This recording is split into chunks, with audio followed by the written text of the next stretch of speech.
The following podcast contains naughty language and ridiculous situations. Listener discretion is advised. You know, I had a really nice day today.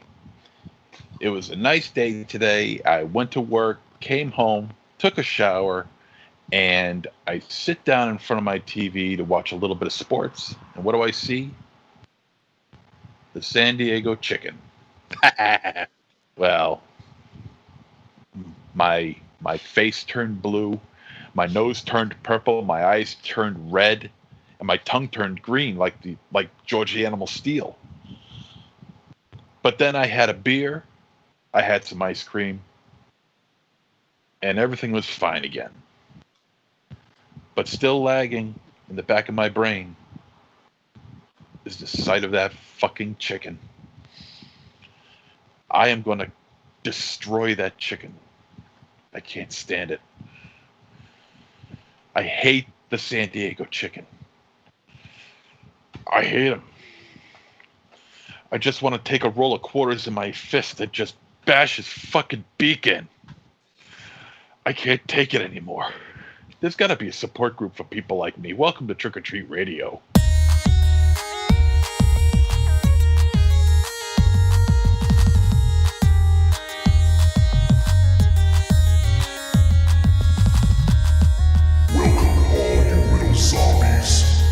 Listening to Trick or Treat Radio, starring the Deadites.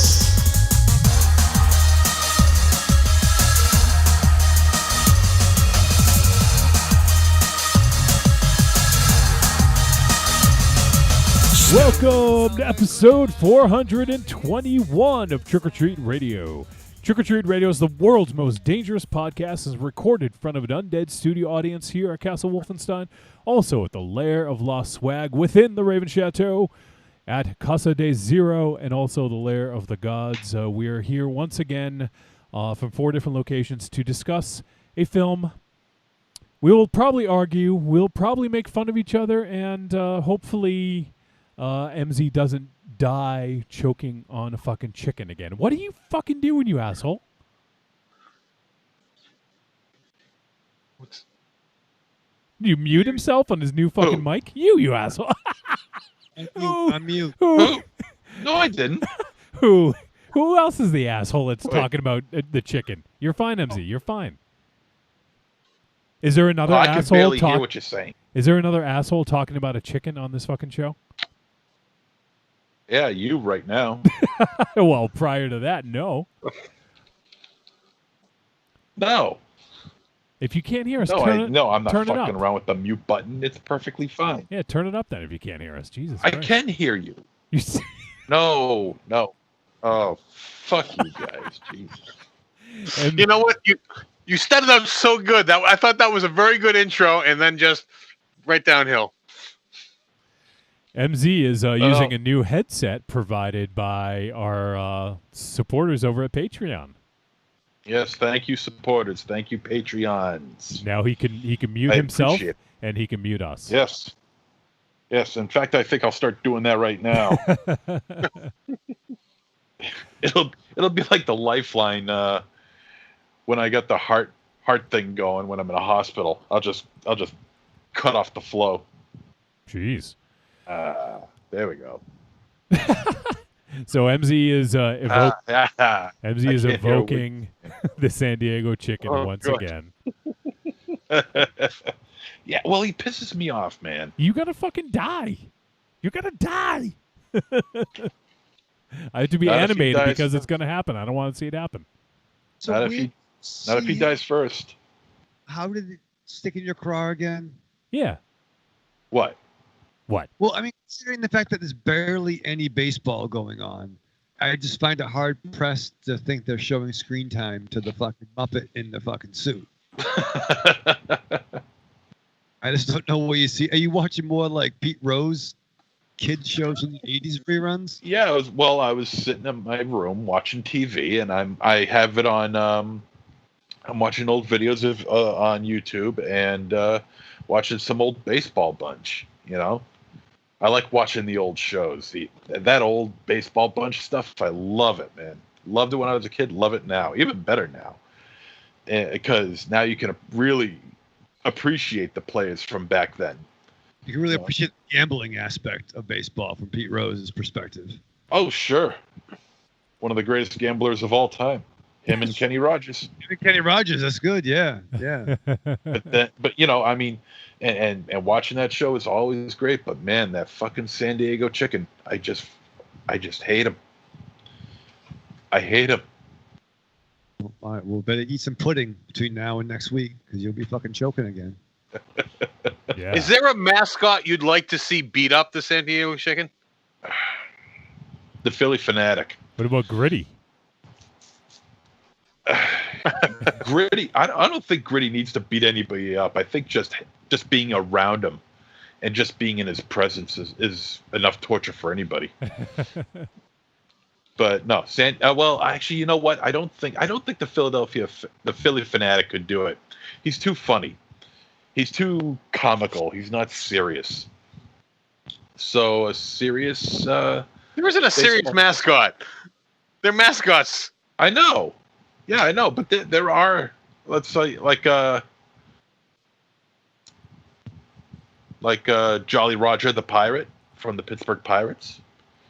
He's very serious. Yes. Yeah. Not Wally the Green Monster. Wally the Green Monster is the lamest fucking mascot there is. Well, I mean, he was just added. Worse than the chicken? He was just added within the last 20 years, though, right? Like, what was that? Ugh. Yeah. But he is pretty lame. I mean, it's a good concept. I mean, but overall, it's just really lame. Is it though? Yeah, it is. Do the kids like Is it worse than the chicken? Is it worse than the chicken?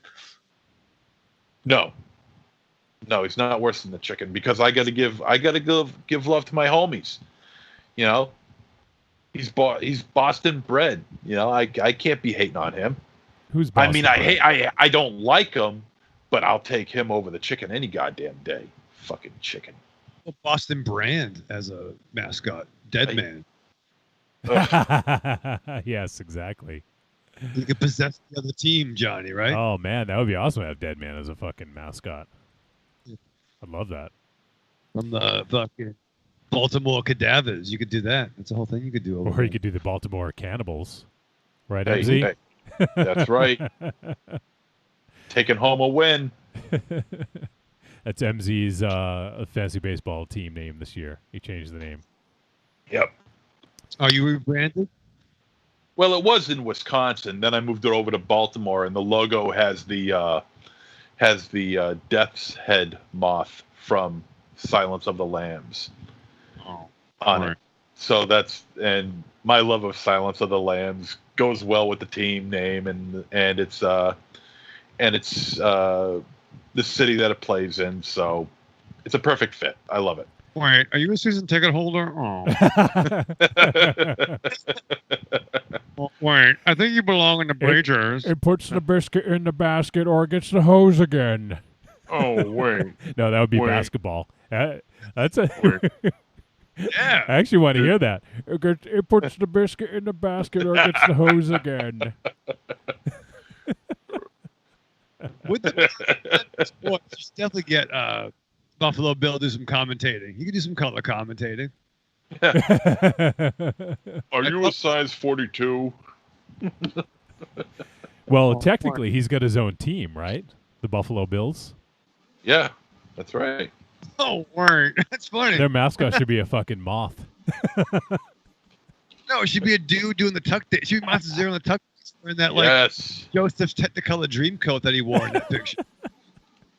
Like, We need to move to start a petition to have the Buffalo Bills renamed to the Buffalo Bill. that's that's a fuck. And the mascot, yeah. So on the helmet, would it be maybe a moth with him doing the tuck dance in front of it, right? Well, I think it would be the tuck dance, but but where you see his pubes, that's where you put the Death's Head moth.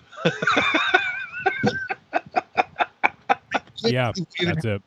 Conversation, but like, it's like Sweet Caroline as much as the next guy in New England, but that's fucking getting kind of played out in the 7th inning. But what if in the in the halftime, everyone does the fucking silent horses, goodbye horses, or whatever the fuck. Goodbye horses. That's outrageous. That would be pretty outrageous for the seventh inning stretch or whatever, or I guess halftime in this case. Yeah, yeah. The 2-minute warning. Yeah, you think fucking the rate? Aries. Sorry, I was just gonna say Aries had the perfect frozen camera moment right now. Okay, as he's swigging, taking a swig of his drink. That's like the perfect freeze frame for Aries. That's like the author at home. That's like the back of his biography. Aries on Aries. Aries on Aries. Oh shit, that's fucking awesome. So on tonight's show, we will be talking about the punk rock horror comedy known as Uncle Peckerhead. We'll be discussing that film in just a little bit. And then we'll do some voice messages and whatever else comes up. Who knows? We got Raven Chow, have you recovered from episode 420? I did. Yeah, no, the munches have worn off. So is the sativa and the indica. Do you mix and match? Like, do you do the sativa during the day and the indica at night? Is that? No, I kind of do it like it's a team up. Team up. Yeah, it's like you put your chocolate in my peanut butter, you put your sativa in my indica. You put your sativa. Let's see what happens. Because if you don't know, indica, think like in the couch. You can't go to bed. Right? In the couch. Right? Like much like Ali G in the house. Indica's like in the couch.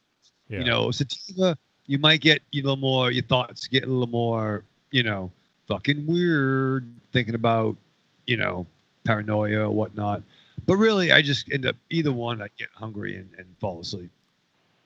But I am in a better mood, Johnny. I was a little rough. I'll share. I'm going to share. I'm being more present.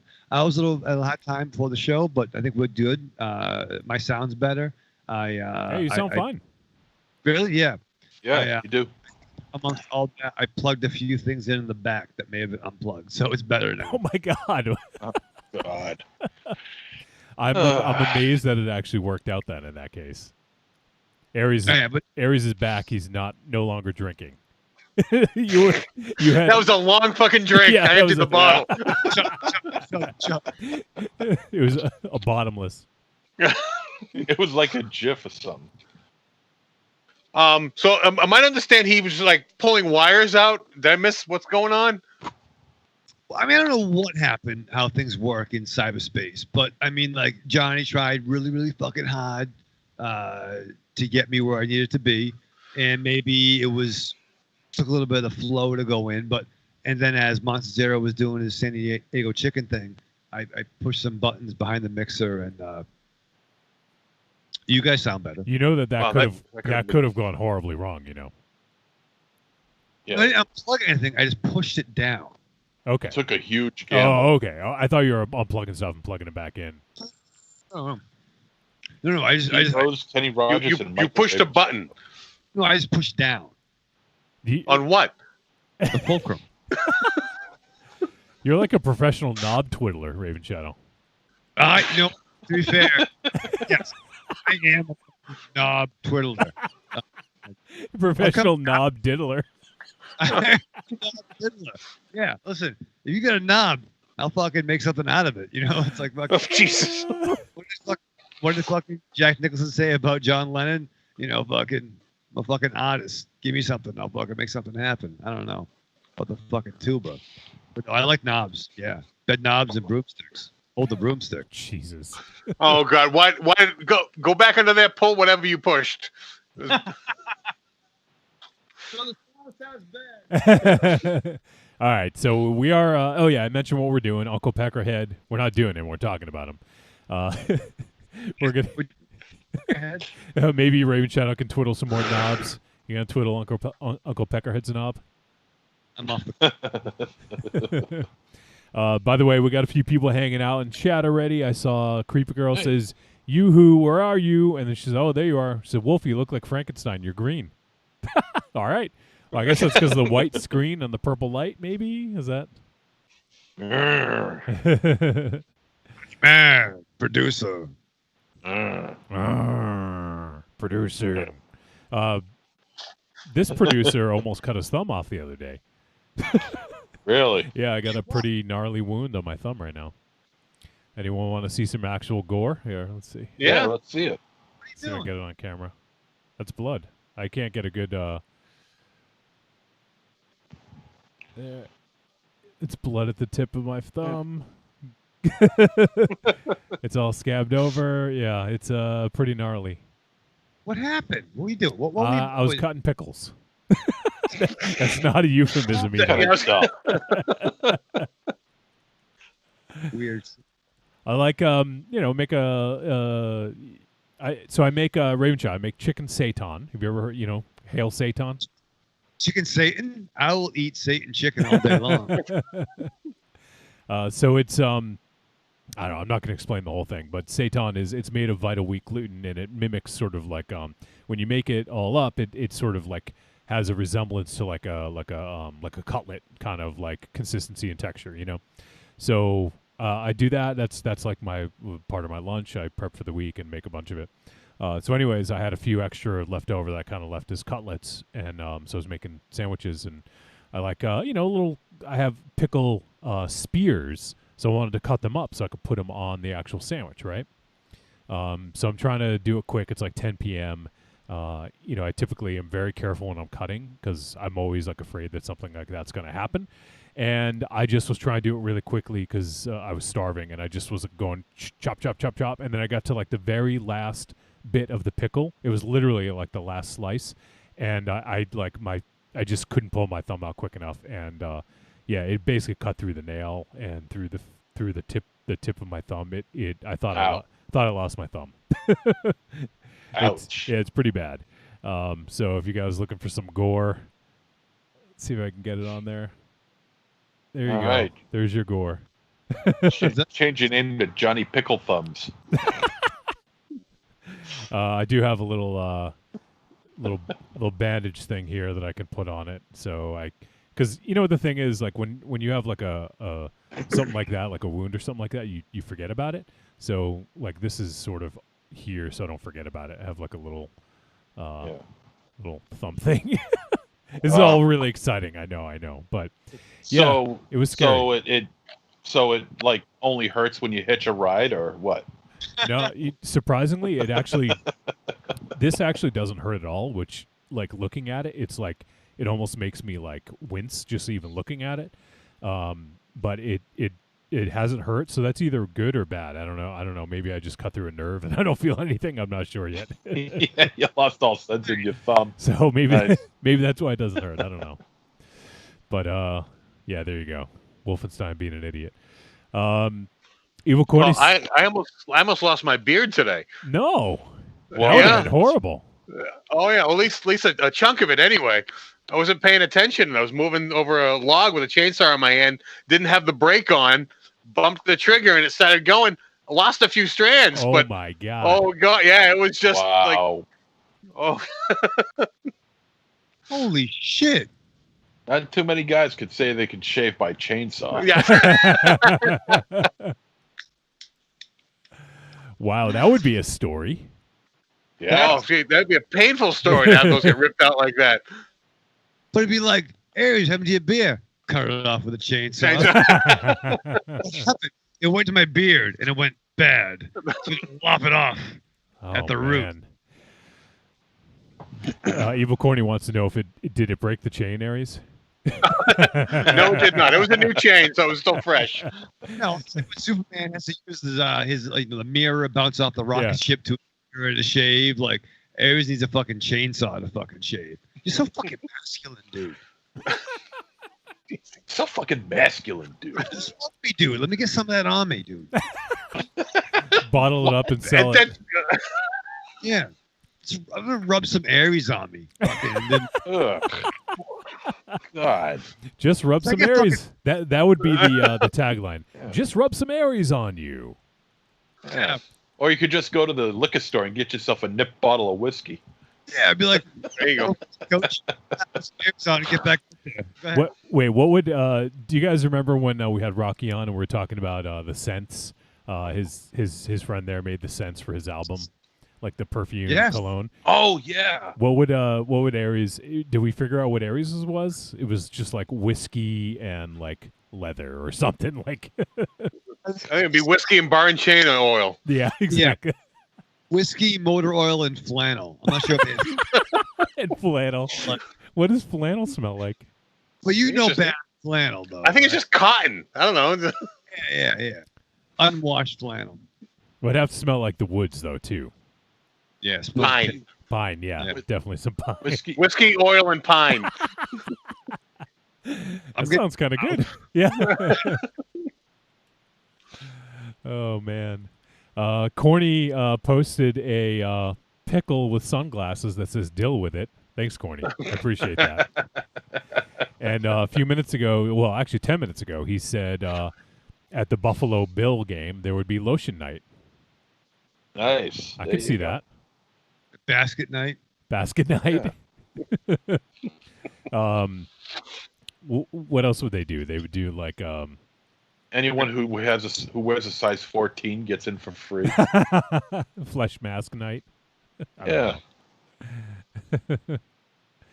Oh man. So that's what's up for tonight. Oh, I did want to talk about some big Patreon news that we just dropped. Although before that, Corny did musical notes surrounded by "Rub Some Aries on Me." Would that be the tune of "Pour Some Sugar on Me"? I think so. MZ, let's hear you sing it. I know you're a big fan. No, I don't think so. I'm a Def Leppard fan, but that's not Def Leppard to me, man. That's I don't know what Good- you would call that. Good man. Good man. The early stuff's the best, right? There you go. Yeah. When he had two arms. Rick Allen. Yeah. He was better when he had two arms. Man, I was going to talk. I was like, what the fuck was I going to talk about? Completely left my mind, but I'm going to talk about Patreon. So we made some changes, and what we decided was we looked at the tiers. We had 5 tiers. Honestly, 2 of the tiers weren't even bought into. So we figured, you know what? Like, we were shooting for the moon when we started Patreon, and we figured, you know what? If people want to throw money at us, by all means, throw money at us, right? But that was also before a pandemic, and I don't think anyone's going to be giving us $30 a month. You know, like, hey, gang, you may like the show, but yeah, I think you got better things to spend your money on, right? So I just put it out there as a sort of like, you know, what the fuck? If you know, I've always heard people say, well, if you don't give people a way to give you money, you won't get money, right? So I was trying to go, you know, we'll go $2 and we'll go up from there. So we decided to streamline it. We decided we're just going 3 tiers. We're going $2, $5, $10. And in all of those tiers, you get something cool. So the $2 tier before was just a thank you. Like, we send you a message, we mention you on the show, we thank you, you get our gratitude, that's it. And that just wasn't good enough. That wasn't good enough for us. We want all of our supporters to be able to get some cool stuff. So now we bumped the audio. The exclusive audio is on every single tier, starting at $2. So if you get in on the $2 tier, you get all the exclusive audio. And I went back and made all the old episodes available for that $2 tier. So if you're on the $2 tier and that's the only one you're on, now you have all the audio. You can go back and listen to those. If you're going to be a new Patreon supporters, if you just want the audio, $2, you get that. So also the other thing we did was we added a Discord server or Discord community. So I know Raven Shadow, do you know what a Discord is? Yeah. Yeah, I do. Discord? Yeah. Is it similar, involves marriage at all? Wow. Okay. So, yes, obviously Raven Shadow doesn't know what Discord is, but Discord is, it started out as mostly for gaming communities, but now it's grown where it's actually a very formidable community building sort of chat. It's mostly chat based. So if anyone out there has heard of Slack, if you've heard of Microsoft Teams, you've heard of GroupMe or whatever, any of these, it's kind of on the same idea, and you can create basically they're called servers. In this case, it's a community, and from there we can create as many different chats as we want. So we can have one for, like, I created one for double taps. So if you want to come in and give a double tap and talk about cool stuff that you've been digging, that's the place for it. If you want to just generally talk about whatever, there's a general chat room, and we're going to continue to add new rooms. So it's basically like discrete topics, So we're going to do probably horror. We'll do maybe comics or whatever. So we're gonna just kind of playing around with it now. But everyone who signs up for Patreon gets a special title as well. So the $2 tier is Hunter. So if you sign up on the $2, you are a hunter, and you'll get added to the Discord server as such with the title of Hunter. And with that, you get like a lot of privileges. You can chat in most of the chat rooms.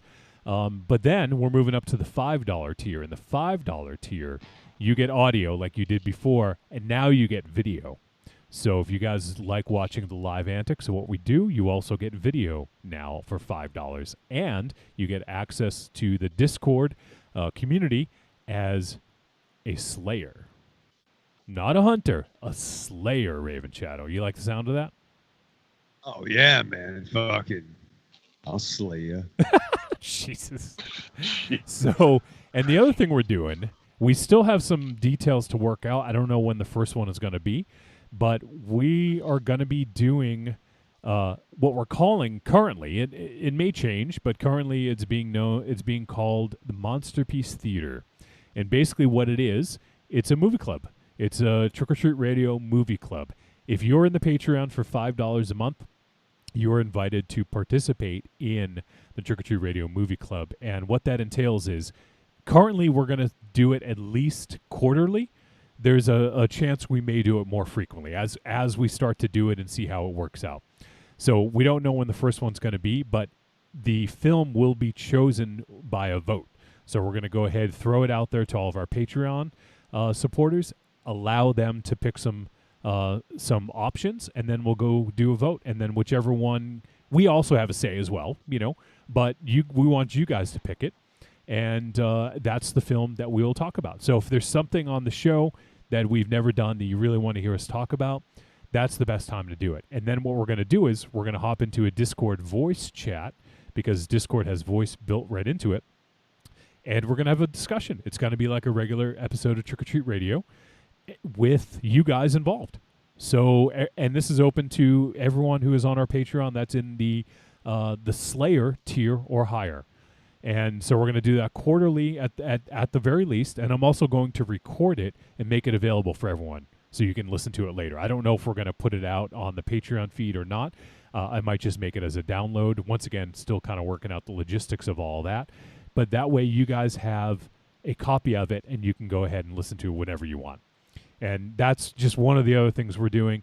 And then lastly, the final tier, if you guys want the coup de grace, everything that we've talked about previously up to now, you can get in at the $10 tier, which is known as Terminator. So Raven Shadow, if there's monster hunters, there's monster slayers. What's the tip of the top? Oh, you got a fucking aisle, dude. A monster Terminator? Yeah, the T, whatever the fuck. I mean, like, truly, if it came down to like fucking T2 and Jason Voorhees, I mean, come on, that's a fucking. Oh, we talked about that on an upcoming episode. I think you may want to save that. That's why I'm just fucking wetting the fucking palate. But I mean, wetting the wetting the palate. Whatever. Ask MC. You don't want to get pallets wet, right? Yeah, no, you don't. No. No, you don't. They get awfully heavy. So you don't want to wet the palate, but that's what we're doing. So the final one, the final tier, the $10 tier is the Terminator, and you will also get an invite on Discord. You will be known. You'll get the title of Terminator, and with that, you'll have full access on Discord to all the channels. So there's some that will be for Terminator only discussion, and yeah. And the other thing is, if you're in that tier, it's only limited too. We're going to limit it to 12 just because of the final perk. If you're in that tier, you get to program an episode of Trick or Treat Radio, one of the weekly live episodes like we're doing right now. You can go ahead, pick a movie or two. We'll allow you to do either one, so you can pick a movie and a topic to talk about at the end, or like a question, or you can pick 2 movies, and that will be a Patreon show. And if you want to come on, you can come on and be the guest on that show. That's why we're limiting it to 12. So we do, if people buy into that tier, at least once a month.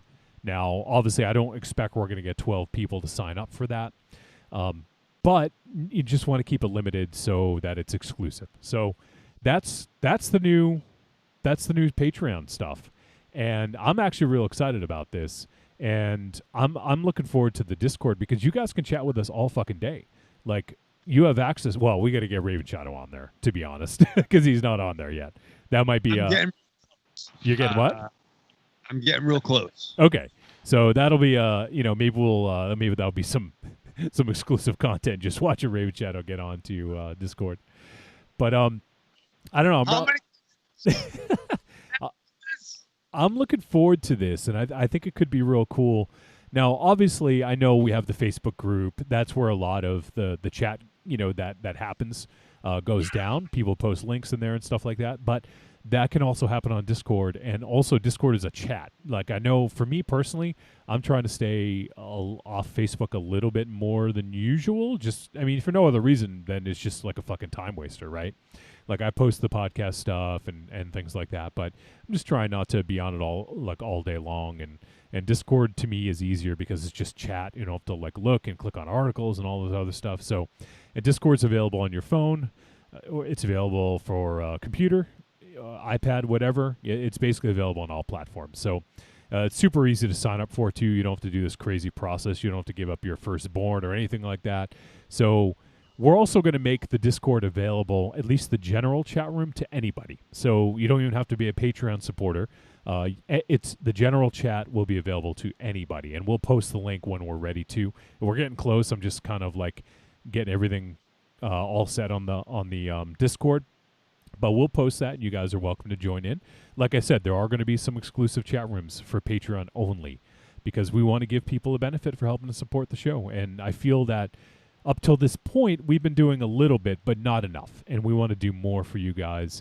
And also, if anyone out there has recommendations for what you'd like for the Patreon, if you have a great idea for something we can do on the Patreon, by all means, please let us know, and we'll be more than open to, considering it. So, yeah, I'm excited about this. You guys have any thoughts? Raven Chow, are you excited about Discord? I am excited about Discord. No, I think that's what's really cool about it. You like to sow Discord.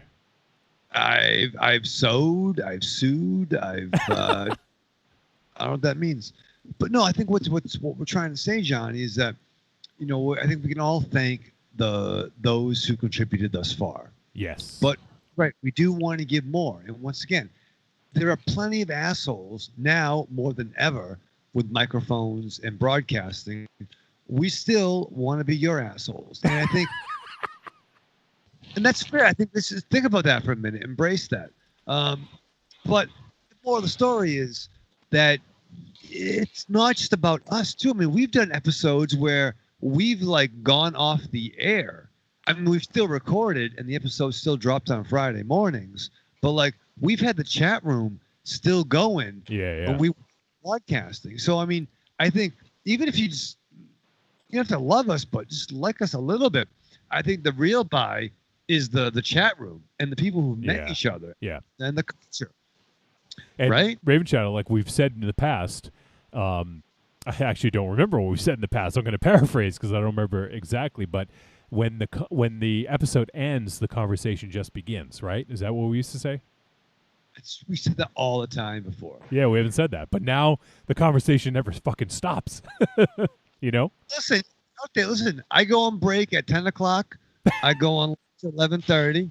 And then I go on a 10-minute break at 3 o'clock. Hit me up. I'm smoking butts. Talk to me. What are you watching? I'll get you back. Oh, this is going to be pure entertainment just for that alone. Yeah, that's when I'm free. I agree. Oh, shit. I agree. Oh man, Corny We just upped his Patreon to $10 just now. What? Look at that value. Oh, well, that's awesome, Corny. Thank you, man. Corny's been Thanks, buddy. he's been a supporter since the very beginning, and Yeah. we can't thank you enough, Corny. And that's going to be exciting. I'm looking forward to Corny's going to be our first Patreon book show. Oh man, what's Yeah. he going to pick? Let's fucking He's the come- first guy. I'm going to be honest. I'm a little nervous. I am too. Yeah. That's really fucking awesome, Corny. Thanks, man. It fills my heart with joy. So, and once again, we will make the Discord link available. I'll post about it on social media. Please feel free to join.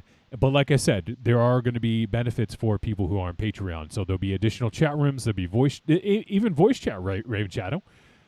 yeah. It has voice chat built right into it, so people can say, "Hey, Raven Shadow, you got a few minutes? I'd love to pop down into the we'll do the Blackout Bacchanalia chat room. We'll call a chat room that." And I'm like, yeah, I'm gonna take Ollie out for a minute, but when I get back in, I'll Maybe you can talk while you're out with Ollie. I will. I was talking taking Ollie out earlier today. So that's fucking awesome, and I hopefully you guys dig this because I think it could be just an even better way of just sort of connecting with everyone and keeping the conversation going.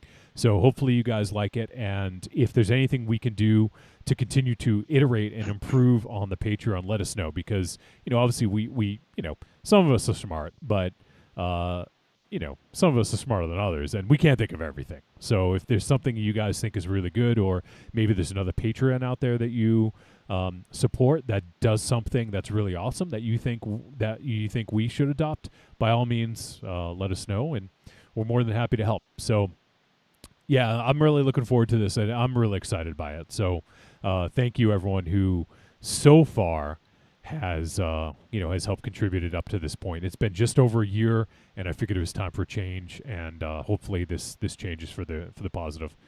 Corny says y'all are welcome. Blackout tapes. Oh shit, Raven Shadow. We're gonna bring back the blackout tapes, or we're gonna bring it for the first time. Yeah, no, listen, there's so many, and once again, hit me up. You can, I think we'll start on Discord, but maybe like, yo, hit me fucking private messenger. Wait, what are you doing here? You going into business for yourself? No, for us.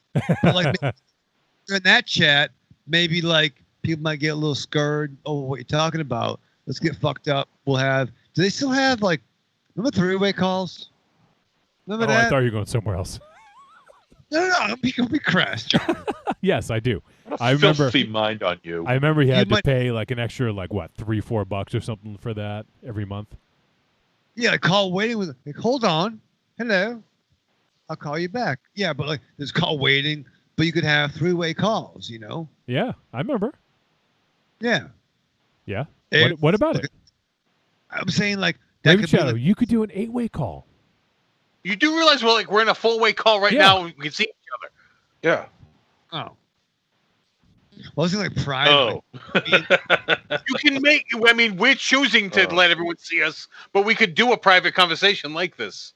Yeah. Let's do a conversation. So, all right, blackout tapes. A lot's on the table. If you guys have recommendations for the Discord, I wouldn't say I'm a newbie to Discord. I've used Discord for a while, but I'm finally digging into what it can actually do. So there may be some functionality that I'm just not aware of. So if anyone is, like super well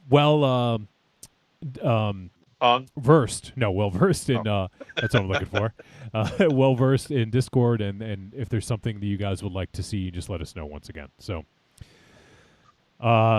Evil Corny says, I just shot warm tea out of my nose from that 3-way comment.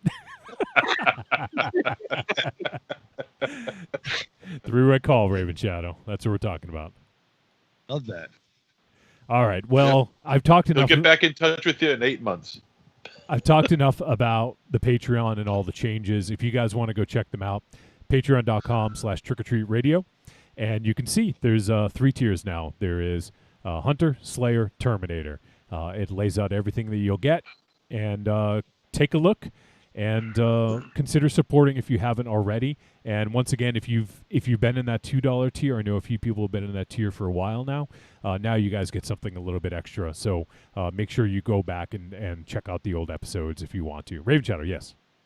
Johnny, what's super exciting about that is, for those who don't know, And those who remember, and those that forgot, there is a fucking like half an hour video montage of Monster Zero showing all his fucking Transformers. that is Listen, true. Yeah.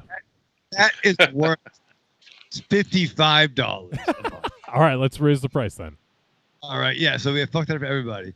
Corny, go to your ATM. But no, but like a few fucking months back, like Monster Zero, literally, and he motherfucker named every Transformer. So listen, $5 a month, you could watch 5 hours of content of him. Sideswipe, Wind Charmer, Hufflepuff. Wind Charmer. I don't know. Beach.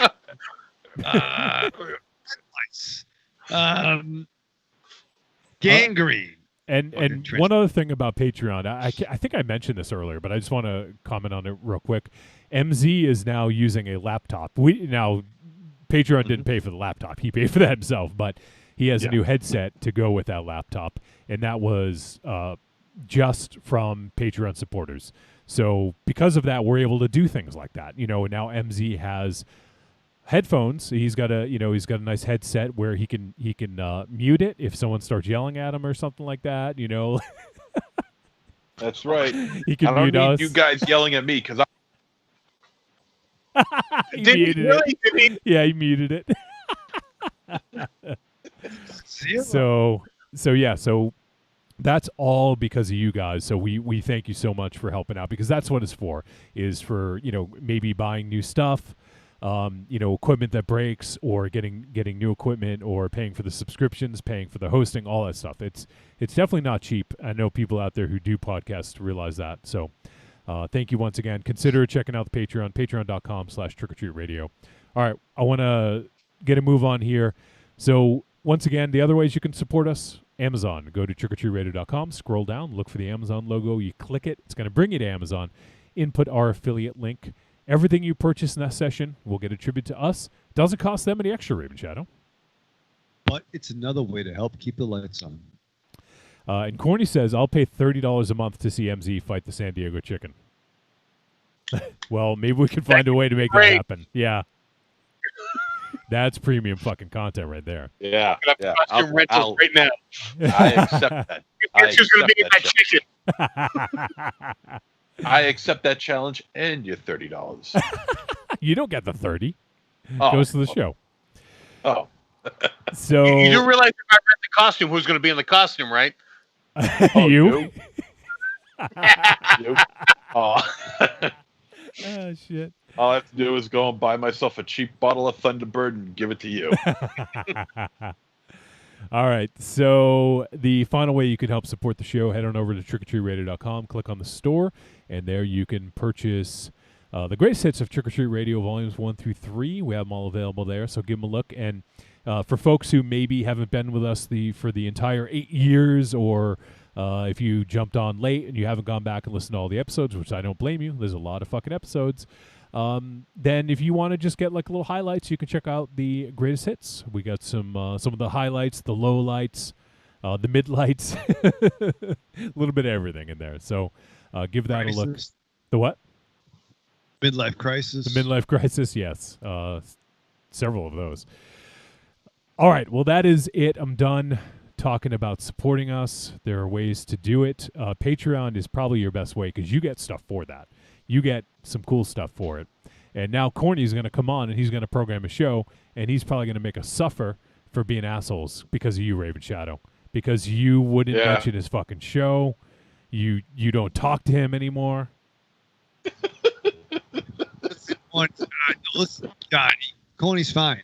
Listen, allow me to put those fucking rumors to rest. There's been a lot of harsh language in the podcasting circles as of late. Yeah. But I want everyone to know that the Bedrock Station of the Corny and Raven Shadow tag team is very much solid. We're like an oak. We had a 2 to 3 hour conversation. Oh, I thought you were going to say argument. No, It probably was. He's just downplaying it. No. Yeah. And I checked out from the Canopy, episode 110, the Relic episode with fucking Bobby Blockbuster, my man Corey. They talked about fucking trailers and fucking the world and Corona. Oh my God, how generic can you be? So Talk you about you guys are saying trailers and the world. Yeah. so you guys are saying that you're stronger than ever before. Yes. And so at what moment does Corny super kick you through the barbershop window? Corny and I are fine. If I was you, I'd be worried about a pumpkin bomb coming and knocking over your cute little headset. Oh. Hey. I just closed that Patreon's got page. Wow. All right. You guys throwing some you know what? some You know what, haymakers. Raven Shadow? You know what, Raven Shadow? You could just go.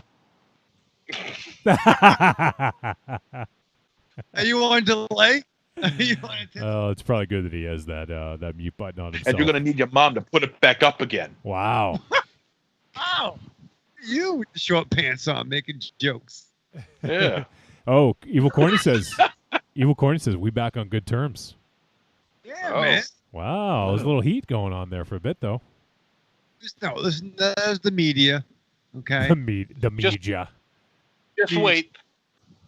Yeah. It's fine. We're all fine here. How are you? All right, Raven Shadow. So we need to end this overly long intro, and we need to head to the film discussion. But before we do that, what do you do? I mean, like we've never watched a film about Uncle Peckerhead. So what do you do to prepare for a film called Uncle Peckerhead, Raven Shadow? Shit, Johnny. I'm gonna make this quick. I had my own little anniversary, Johnny. Okay. I did. Very excited. 8 years, Trick or Treat Radio. So much content. But your boy had a 2-year anniversary celebration on Tuesday. That's right. Mary and I celebrated our 2 years. Whoa.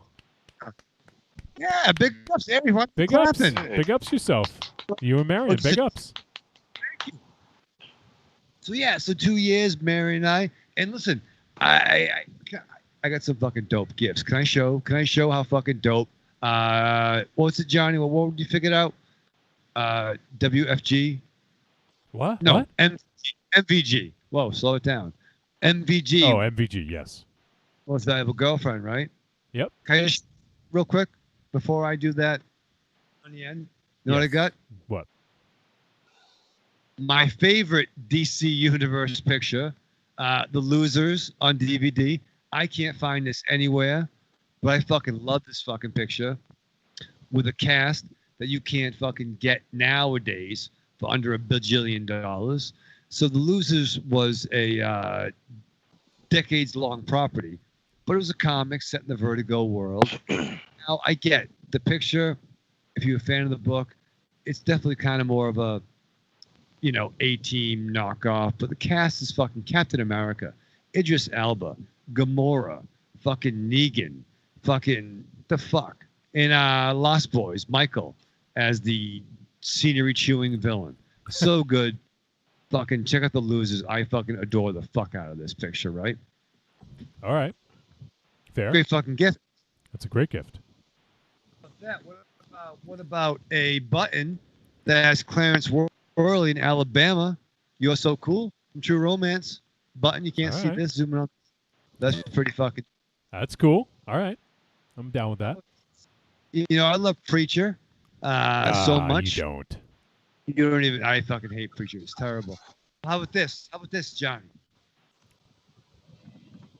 See this? Oh, This is, our space. On the styled R Space T-shirt. Come on now. All right. I dig that. I like that a lot. Everybody pretty cool. How about this? This is handmade from the UK. They do that all day. It's it's all in the reflexes. Pork Chop Express, handmade button. My back, right? All right. Nice. Is this going to go on for an hour? No, here's the capper. Oh, okay. It's fucking Booster Gold T-shirt, dude. Nice. That's a nice one. I'm gonna get this with a yellow thermal, and come December, I'm just gonna be just like Booster Gold. Did she ask you to buy it with your discount? No, it's a gift for me. On a T-shirt, fucking Old Republic or whatever the fuck. I don't even know.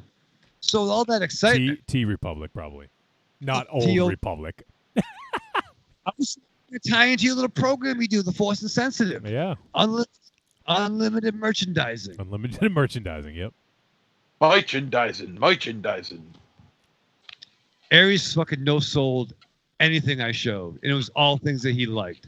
I was looking for costumes. No. You want to go over and pick your costume? Yes. San Diego chicken costume. Yeah, he just wants San Diego chicken right now, so. That's fair. That's fair. All right, so fine. Thank you for letting me self-indulge. Yep. And Just say the fucking words. All right. And then after all that, after you get your that, presents, Yeah. good fucking presents. and then you strapped on. All right. All right, we're back. Wrap up. The following message is a paid advertisement for the Cult of Muscle podcast. The Cult of Muscle. You're either in it or you're dead. It's the dawning of a new age. The halls of Valhalla have been shuttered. The heroes of yore have either retreated to the shadows or taken to capering for the amusement of the small folk, their past glories a distant memory.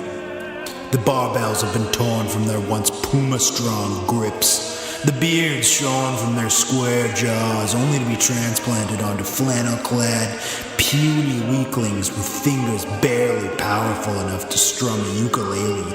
The time has come, my brothers, to restore order from the chaos. No longer will our heroes be forgotten. No longer will their great deeds be viewed through a foggy lens of irony. Hear now our rallying cry as we scream it from the mountaintops, as we bellow it from iTunes and Libsyn and Facebook. It's time to join the cult, my brothers. So don your cloaks and enter the Cult of Muscle. I'm Alex West. And I'm Andrea Subasati, and we're from the Faculty of Horror podcast. And you're listening to Trick or Treat Radio. Oh, delicious nerds. Ms. M knows you like to chat it up with other sexy shut-ins about comics, movies, video games, and your favorite TV shows. If that sounds like you, cuddle up to the Trick or Treat Radio Facebook group, or the FIB. That stands for Fan Interaction Board. Just go to Facebook and search for Trick or Treat Radio and have more fun than a Jedi at a lightsaber sale. Not enough? Watch us on YouTube, The Deadites TV, all one word. Last but not least, check out the world's most dangerous talk radio show, Trick or Treat Radio, at trickortreatradio.com.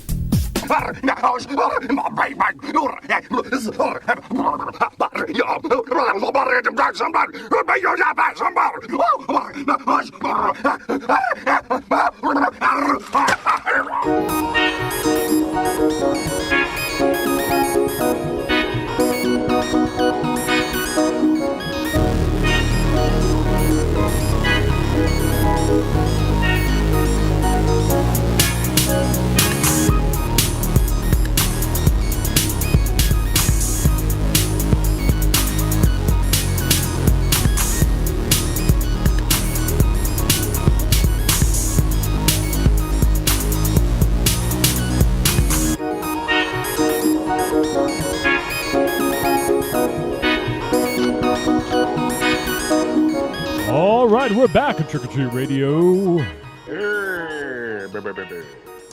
And we're going to talk about a movie.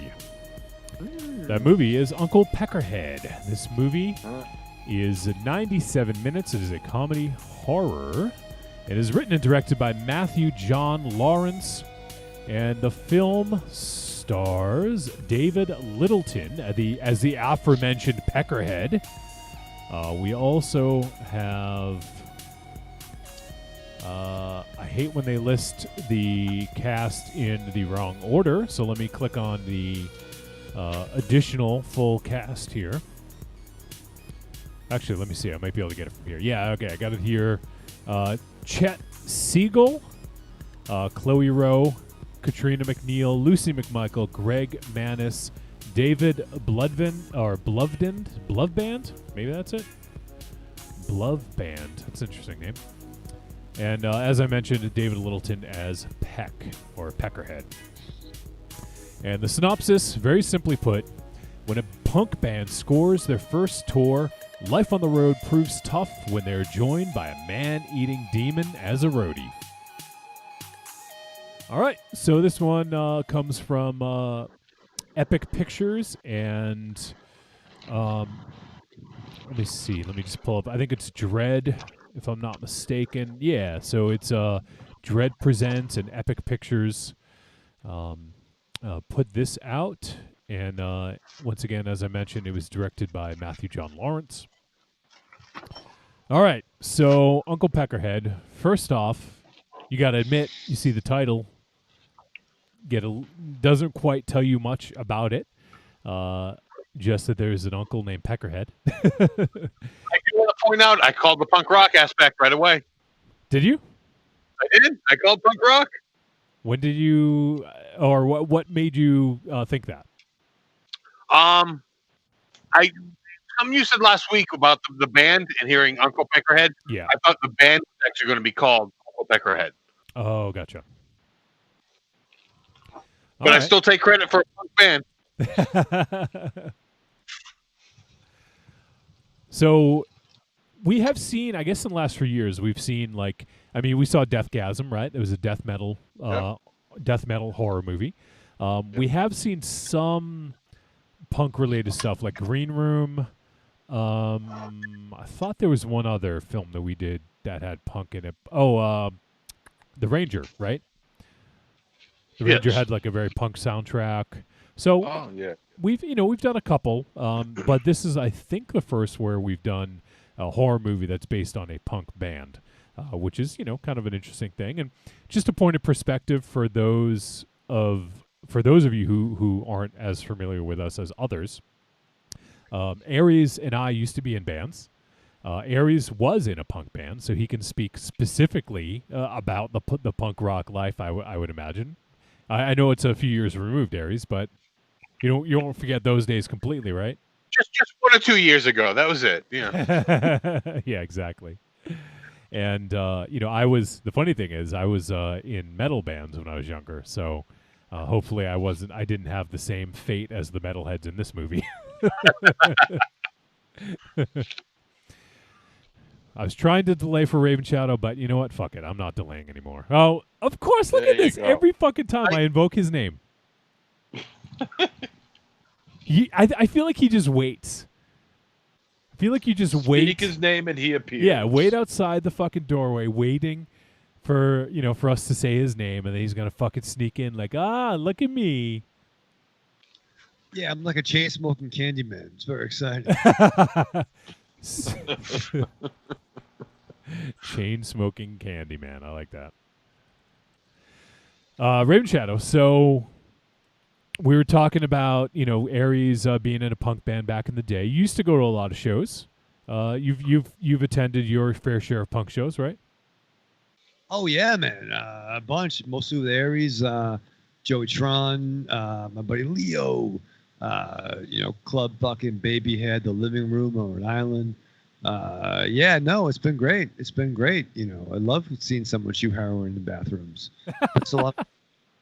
That's really good. Although I'm going to take a quick little detour. Dr. Chris says The Losers is on Blu-ray. What do you mean you can't find it? He can't find it. Yeah, I couldn't. I'm not Batman in the Batcave voice analyzing, streaming services. You know what I mean? It's a store that Dr. Chris and I both go to, and I didn't see it there. You looked at one store and now you can't find it? I'm like, it's not fucking there. So it's not the used CDs. I don't know where it is. So it must not be available anywhere. Find it. It's not on Netflix. It's not on the fucking Hulu or fucking. Wow. I'm all right. I'm gonna look it up. Let me take a look.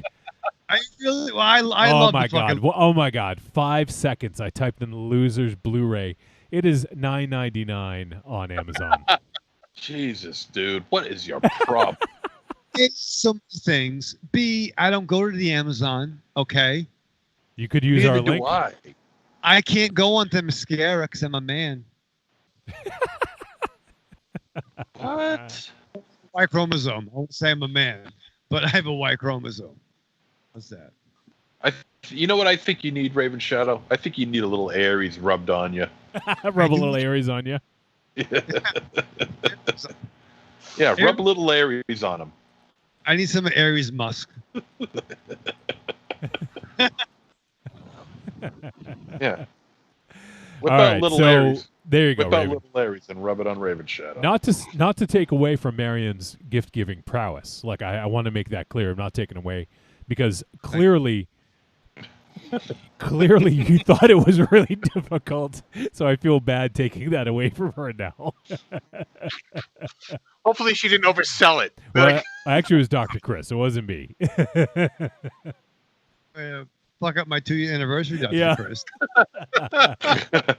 Now you're like, well, I guess that gift wasn't so special after all. I was like, how'd you find it? Motherfucker, I typed it in Google. Motherfucker, it took me 2 seconds to type in fucking Amazon. Dummy. Well, she could get some really fucking good gifts for you because you have no fucking clue. Yeah. How'd you get that? How'd you get the pizza to come here? She could get you a book. She could get you the book, The Complete Idiot's Guide to Anything. How'd you get the Crow soundtrack for me? I didn't think that was available anymore. It's only on They don't make it's only CDs on anymore. cassette. It's on cassette. That's funny. You love that soundtrack too, right? I do love the fucking. I love the fucking. Even the who's the guy you like with the fucking hair? Tim Burton looking motherfucker. The Cure track's dope. Yeah, it is. I love the. Oh shit! Corny just posted. It's at Best Buy, just what the doctor suggested. So you can even just go to Best Buy and you can find the Losers there. I did. Okay, I did. I should have called you guys, I guess. All right, so let's jump into this movie. Oh shit! All right, so Uncle Peckerhead begins with Judy, who is leaving her job, and she apparently makes really good or really shitty scones, depending on who you talk to, right? Yep. Raven Chow, have you ever made a scone? I made a scone? No, dude, I don't. Have you ever eaten a scone? Do you know what a scone is? Do you know what a scone is? Yeah. Small republic island in off of St. Croix. A schooner is a sailboat, dummy. Yeah, that's a lot funny. I should have said that. Yeah. That's funny. That would have been better than what you said. Yeah. Yeah. You How dumb bastard. Raven Shadow, how the hell did you become the winning sperm? How did you win? Did he win though? Really? Well, he won. It's the rest of us that lost. But how did you become the winning sperm? How did you do it? Wait, he's gonna turn this into a fucking most winningest sperm ever, right? Like two-time champion with sperm. You're the most winningest sperm. That's right. Shaking, winningest sperm that Al could provide back in 6 in San Francisco, which is fucking weird that I knew that I was conceived in fucking California. That is a little weird. Capital California? Is that what you said? You were conceived in California? I was, yeah. You sure? I mean, I was kind of there, I guess. That might explain a lot. Well, you were in your father's balls. Nice. What's it like in there, by the way? Father's Day coming. Harley posters and fucking cigarette smoke. I mean, I don't know. I was Skinner's concert. I was made in California. That's fucking weird. Made in California. Yeah, you and the raisins. Raisin Shadow. Michael Raisin Shadow. The California Raisin Shadows.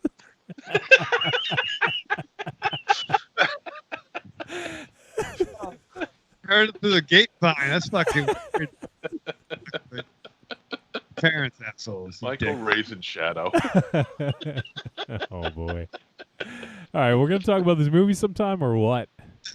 Anthony Kiedis. Oh yeah, we're Now- talking about scones. That's right. So Judy leaves her job, and then she goes across the street where there is a club, which looks like a pretty, like it was like a kind of like a old theater with a marquee, and it looked like a really kind of like nice club, almost like a here anyways, probably not quite as big, but like a House of Blues, really kind of nice venue, you know. And so they're looking to get a gig.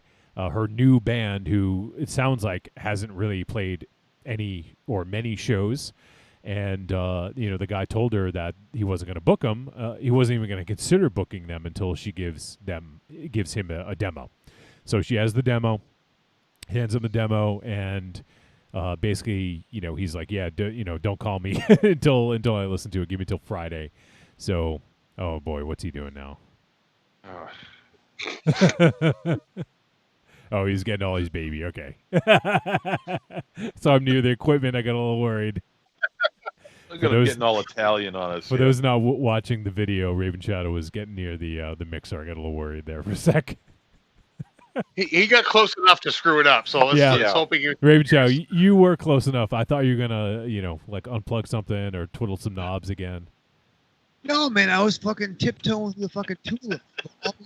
Just, I found out. Actually, I saw that he has a little weird baby stash over here, like baby stash, like dead babies. Fucking, like no, that's gonna be the sequel to Uncle Peckerhead. Sit your ass down, Raisin Shadow. Oh boy! All right, so let's get back into the movie, and so Judy is it's Judy, right? Yeah, not Jody. Judy. So Judy gives the tape to the promoter and is all sort of nervous and excited and wanting to play this big show. I can't remember the name of the band. Any of you guys remember the name of the headliner they wanted to open up for? Nah. Oh, the Queef Queens. Yes, I think that was that. It's something like that. Yeah. So they want to open up for the Queef Queens, and so after this, she goes home, and talks to her bandmates who are asleep. It was like 4 p.m. or something like that. They were supposed to clean up. There's an eviction notice on the door, and we find out that they're getting ready for their first tour. So they wanted to play this big show, so they figured they'd do this quick little, like 6 shows in 7 days tour, like just around sort of their, I think it was around their state or at least in their vicinity. They weren't traveling too far, and they. And then from there, they go to get the van, and it's getting repossessed. So they have a tour. They have no van. They're like, what the fuck do we do? So then they print up flyers that say, can we please borrow your van? And like basically place it on every single van that they see around town. And they have one more flyer, and they find a van in like a off in some like parking lot. They put it on there, and then they walk away, and then out of the back comes Uncle Peckerhead. He comes out, and he's like, "What are you kids doing? Putting on my van?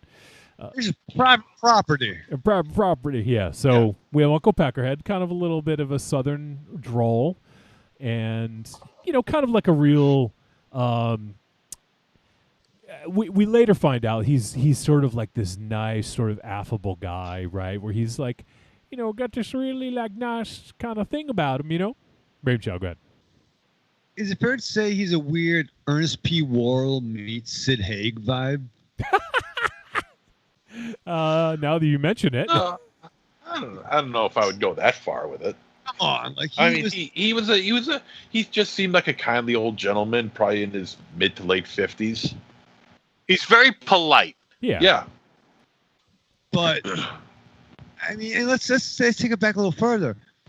I enjoyed watching the members of the band, but everything that Johnny described, they're not that very likable from the jump. So like Judy quits her job, so she's the bass player and lead singer, right? Co-singer. Co-singer. But so even like when she's getting that really awkward goodbye from her coworkers, she only wants to be in rock and roll. Oh yeah. Even the fact they let these aren't entirely spring chickens either in terms of this world. I mean, they definitely made a point that 30s, right? Oh yeah. That's right. She's Judy was 27. Yeah. 27, so they're in late 20s, which yes, is still children from our perspective. Yeah. But like, they have no problem letting their house, which is a pretty dope spot, get foreclosed. She quits her job. Evicted, right? But they obviously didn't make payments, right? Right. They tagged their band name on the front of the fucking door. It wasn't like Aries' old fucking, Gotham City like band room we used to go to. This is a residence. Didn't give a fuck about the job. Didn't give a fuck about paying bills. They only cared about the rock, which is cool, but I think it says something about their character. Does that make sense? Is that fair? This was their last ditch. This was their all in. That's what this was. She quit her job. They diverted all their money towards this. I mean, they didn't have a lot to put towards it, so that's why they lost their van, they lost their apartment, but they were going all in on this. This was if this failed, that was it. They were done. They were gambling on this. And a lot of bands do this and not many succeed. Yeah. A lot of them, a ton of them fail. Yeah. I mean, every band has that dream that they're going to make it big. Yeah. And you saw her dream right from the beginning. She had that fantasy sequence. Yeah, it was definitely a make or break moment for our trio here, and they went out and did what they felt was best, and really what every successful band has to do in order to get their big break. Every band does that. Very few succeed from that. Yeah. Oh yeah. That's the equivalent of basically like taking a leap. Like you have to do it, right? Like put it all out there, take that fucking leap and see what happens. And this is what it was for them. They were doing that. So, and they were desperate as well. Like that's one of the things that I think is clear as we sort of move on a little bit and learn a little bit more about what's going on, that they are desperate to make this happen no matter what. Because this is their big break, or what they hope is going to be their big break. So, so they meet this guy who ends up being Uncle Peckerhead, and at first he's like, "What do you kids doing putting stuff on my van?" And then the cops show up, or cops drive by, and he sort of gets a little bit nervous because I assume he's it's a given. It's assumed that he's living out of his van, which we find out later he is. So he doesn't have a place. He's living out of the van. And, I guess there's more information we'll find out later, which we won't divulge. But, I mean, the opening sequence explains why he's nervous about the police. Yeah. Oh, true. Yeah, that's a good point. Yeah.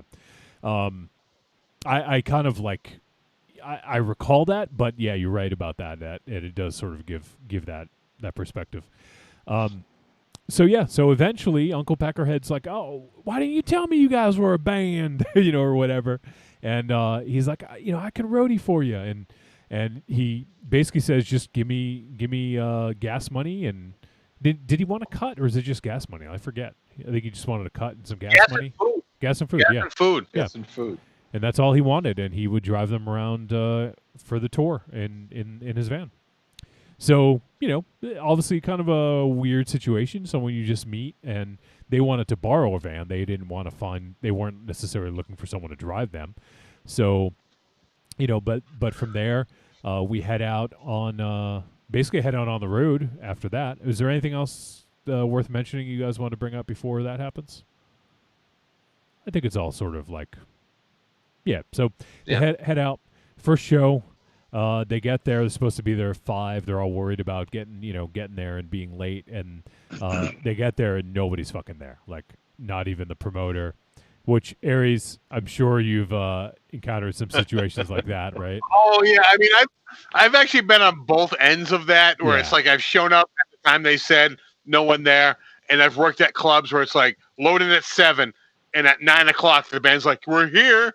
Yeah, motherfucker, you're not sound checking. Just get up there. Yeah. You know. That's true. I did forget that you've also been on the other side. Oh of yeah, things. both sides of that. I mean, I was never a promoter booker. I've just worked at the club, so I've seen both sides of that, and I'm sympathetic to both sides of it. It's weird. Yeah.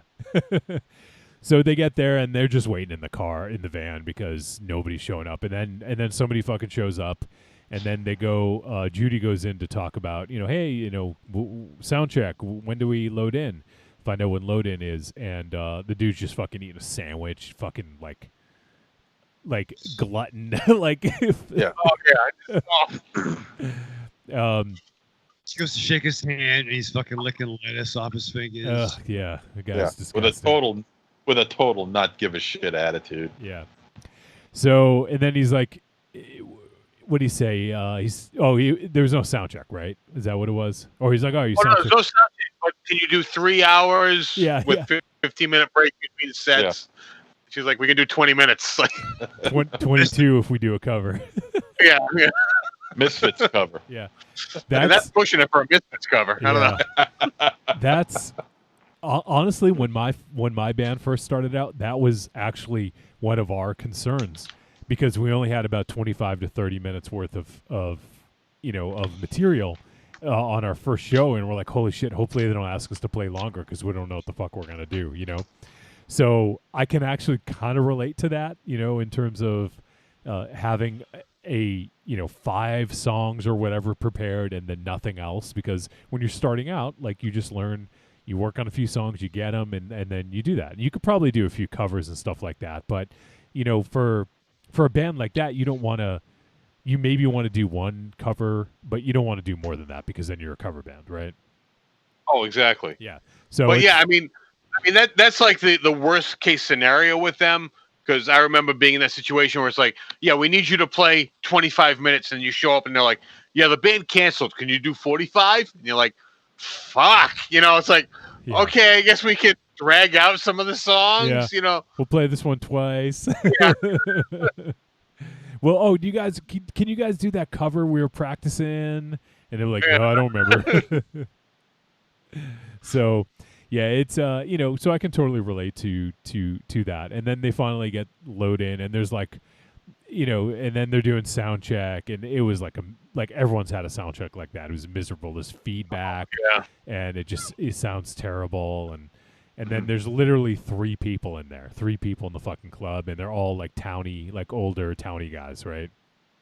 Which I think everyone's played that kind of show as well. Oh yeah, playing to the bartender and his girlfriend. Yeah, that's a fun time. Yeah, exactly. So show ends. They get their money, $3, $1 a head. So that also is very reminiscent of some of the payouts that I've received. So they get $3 and that's it. And so they're kind of pissed, like they thought that they were going to get more money. They once again, it's kind of like, that's kind of like a story that everyone has with a promoter. They got stiffed. They didn't get as much as they were thought they were going to get, or whatever. There's various scenarios, and in this situation, they were kind of pissed, and they didn't have enough money to pay for gas or food or anything. So Uncle Peckerhead says, I'm going to go in and I got to go to the bathroom, and so he goes and it sounds like he's gonna shake down the promoter. And so he's in there kind of a while, and Judy's getting a little concerned about what's going on, so she decides to head in there. And she happens to walk into the office, and she finds Uncle Peckerhead as a monster eating the entrails of the promoter. So yeah, I mean, out of all the things that she was anticipating finding, I'm sure that was not on the list whatsoever. Mm. So this might be a good opportunity to talk about Uncle Peckerhead and his condition, as it's referred to.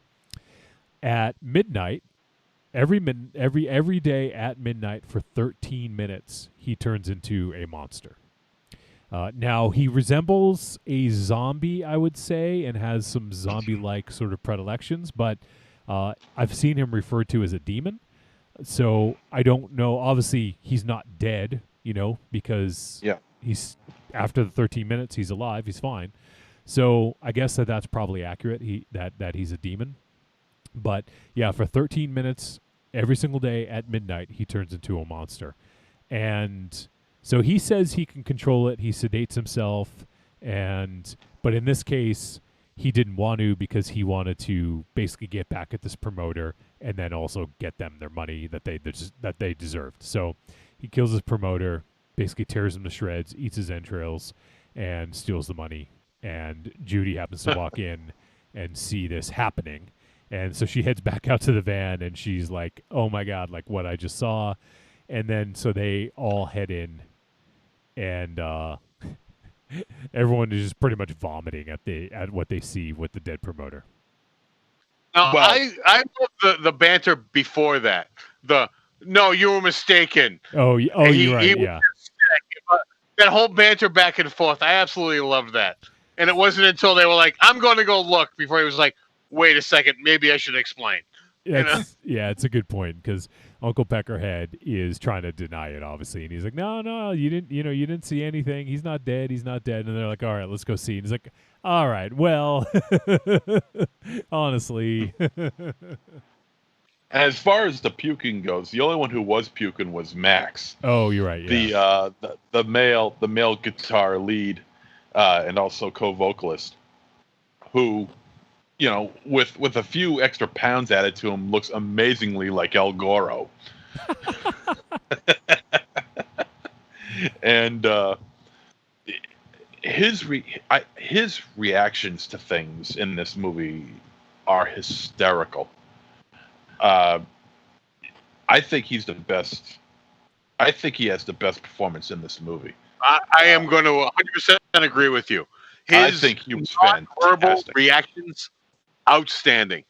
I thought he was fantastic. And he was the part of Max was played by Jeff Riddle, is the name of the actor. Mm. Yeah. Who actually did all the songs for the movie. Oh, really? Really? Oh, that's cool. I didn't even know that. And yeah, he's just, throughout the whole movie, I thought he was just a shining beacon in this movie. He was just so good.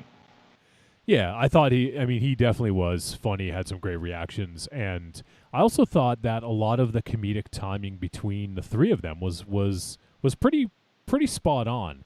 I think Judy had great comedic timing in because this film required it, right? Like a lot of it kind of requires like the right timing for jokes and gags to land. If not, it wouldn't land, and I think that the three band members had that. And I think that even, the actor who played Peckerhead, David Littleton, I also think he as well, I thought that they had pretty decent chemistry. Like, I'm not going to say they're all like outstanding performances, but I think that the thing that had to work in this was the timing, and I think that it worked for pretty much all four of those characters.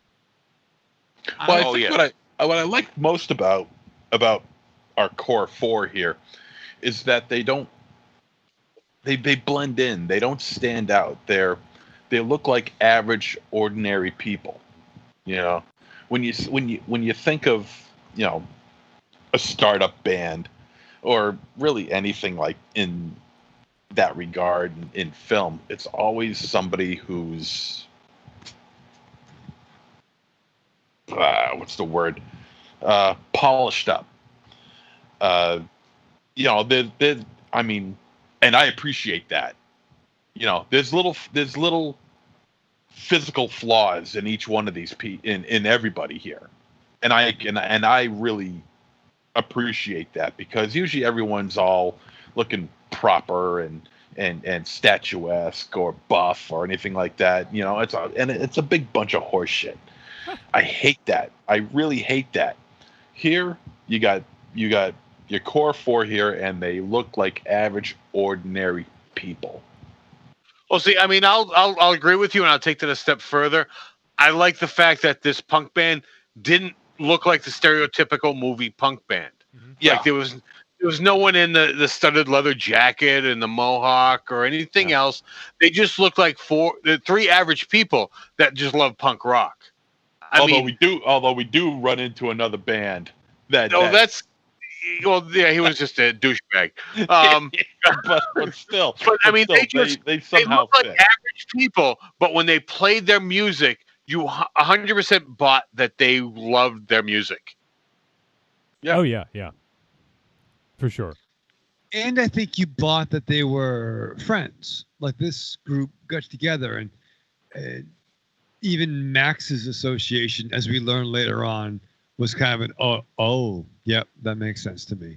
And I like Judy. She had a very real person meets Jessica Jones Netflix show kind of vibe to her. Although there were moments in this where, let's face it, they weren't really a band. And one scene in particular that really drove it home was when that Judy asked for a drum roll and the drummer had no rhythm. Now, I'm very Caucasian. Well, I think that was sort of like sarcastic. Oh, no. I gotta side with Raven Shadow. There was no rhythm in that drum roll. Okay. I got to agree with him too. Like, believe it or not. There was one scene that was like, yeah, that was it. Right, but like it's like drum roll to the drum, like Lars Ulrich. He was playing like Animal from the fucking Muppet Show, and that's cool. Despite, I feel the occasional look I may have. I am no musician. That's something I don't have any frame of reference for. But what I think this movie, it wasn't about that. It took the actors first. But when they were on stage, I think they cut it enough where you could fake them being in a band. Oh, yeah, you 100% bought her as a drummer. If you took that scene out of there, I would believe that she played her own drums. Right. But that was a big right? Her just doing that table drumming, I was like, yeah, she's got no rhythm. Yeah, but I mean, and I'm sure she's not an actual drummer. Oh yeah, I mean, you could credit that to the editing. I mean, you edit a movie the right way, you can make her look like fucking Buddy Rich, Or like Ulrich, Neil Peart. Fine. I mean, Lee. Well, one thing I found interesting. So I was reading an article on Decibel about this, and so there's some lyrics I'm going to read. This is from. This is not from the band Duh from the movie, but let me read the lyrics first and read a little bit about it. My little love, I am not around. I've taken lost and I don't want to be found. There's a lot that is wrong in this world and me. There's a hole in my chest where my heart used to be. It says these words from the track Trash Art by now defunct Killer Husker Du by way of Dinosaur Jr., by way of Avail Philadelphia outlet, The Holy Mess, kept rolling around. So that's from a band called The Holy Mess. It says, kept rolling around in writer-director Matt John Lawrence's head as he worked his way through the script for what would become the sly, enlivening, deliriously entertaining, sometimes shocking, paradoxically life-affirming punk rock horror comedy Uncle Peckerhead. So that actually explains a lot, looking at those lyrics and understanding what happens in the film. I think that is interesting, that's sort of what spawned the sort of the inspiration for the movie, at least, By the way, are you familiar with the Holy Mess, Aries? I don't know if they're like a No, actually, I'm not. Okay. I mean, it's Husker Du and Dinosaur Jr. Yeah. So it looks like it's available online. I just found a link to it, so maybe you want to look them up if you like those other bands. But yeah, I think it's interesting that's where it came from. That I always love that too because lyrics are very up to the listener. It's one of those things that can be interpreted in many different ways. A lot of times, even incorrectly, right? Like it may be about this, but when you hear it in the moment that you're in your life, it seems like it is this. I think that's one of the great things about really good lyrics is that it resonates with the listener in a way that makes sense to them, whether or not that was the intention. So, and I love being able to sort of and it's sort of similar to, I don't know, like occasionally, maybe I'm crazy for doing this. I don't know if any of you guys do this, but occasionally when I'm on, let's say, well, I haven't been on the fucking subway in a while, but if I'm on public transportation or something like that, you come across a lot of people, right? And I sometimes try to envision, what's this person's story? I've never seen this person in my life. What's their story? Where do they come from? Where are they going? Things like that. There's just so many interesting stories in the world that you can build based on a very little information, So I think... Go ahead, Raven Shadow. It's fun game to play, too, even people watching. Before the fucking apocalypse, you could have dinner and be take a couple in the corner, and I've been there with people, and we gave them the backstory. Yeah. It's it's a part-time electrician, but she's married to a fucking Kennedy, but she's slumming. You know what I mean? You just fuck around. Fuck. But. Yeah. But exactly. You take something's look and you give them I've driven by some fucked up dude with wearing no pants and a blazer pushing a shopper cart. Was that Dynamo? It might have been. It's awesome. Oh no, I'm actually going to his house to pick him up. Pull over here. But yeah, you look at someone and be oh, that person, and you just have a vibe, Yeah, and I didn't want to go too deep off into that end, but basically it's just and so in the director Matthew John Lawrence, in the way that he sort of interpreted that is interesting because he came up with an entire film script based. I mean, he didn't come up with the script based on that, but that's what inspired it, So I find that very interesting, and it is a sort of punk rock song. I would play some of the song, but YouTube has been very dicky about copyright stuff, so I'm not going to. Marshmallow dicky.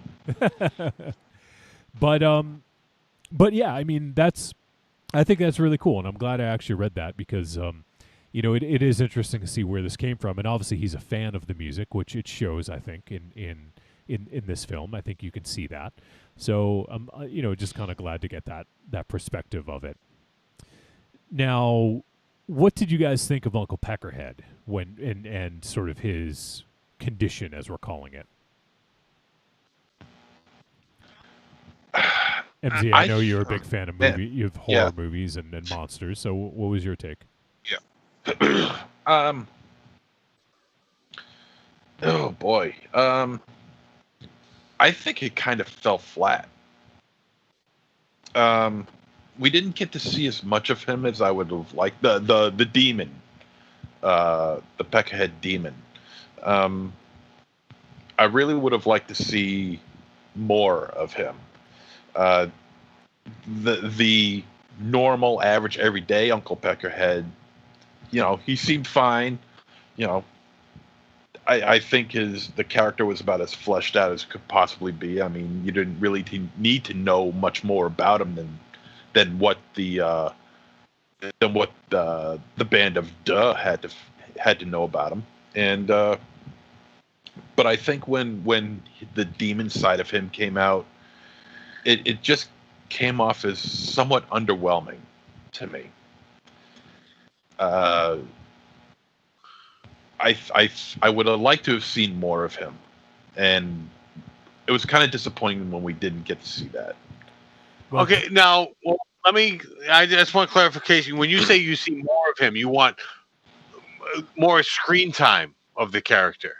Yeah, more screen time of the demon Peckerhead. Because part of my issue with the demon is the amount of that we're seeing him because of the budget of this movie. like I thought the demon was a little too well lit and showing the practical effect flaws. If it was meant to be serious, I would agree with you. But seeing as how it's a comedy, I think we're supposed to take it all in stride. I mean, I'll give you that. But yeah, I mean, well, just because it was very comical in the way it was played out.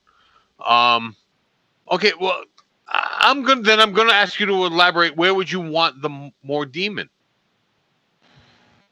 I just think there wasn't enough of it. At the times when we did see him, you know, he did his thing, you know, disemboweling and things like that. It made things a little bit interesting, but the total amount of screen time for each time that he did appear, and it might have been 3 or 4 different separate times when he showed up, really didn't last all that long. You know, I mean, I imagine for a disemboweling demon who eats livers and hearts and kidneys and intestines and whatever, wouldn't need that much time to dispatch a victim. But whereas it's a comedy, where it's a horror comedy, you know, I want to see more. I mean, I think the practical effects weren't terrible. They were really good in some areas, actually. Yeah, and I thought that they were also played to comedic effect at times as well, which, you know, I think that you can actually play with that and have it not look as realistic, and I thought that they did. So I thought that was effective. Yeah, I think if it was played to a more serious effect, the comedy aspect would be gone. And there were some comedy aspects in how a lot of these people were dispatched. Oh yeah, I mean, agreed. There was just parts of it. There were times where the effects looked more like a rubber mask than any time was spent on the makeup itself. Yeah. That is more of what I have the issue with the effects, because I do understand it is a low budget, and a majority of it I don't have a problem with.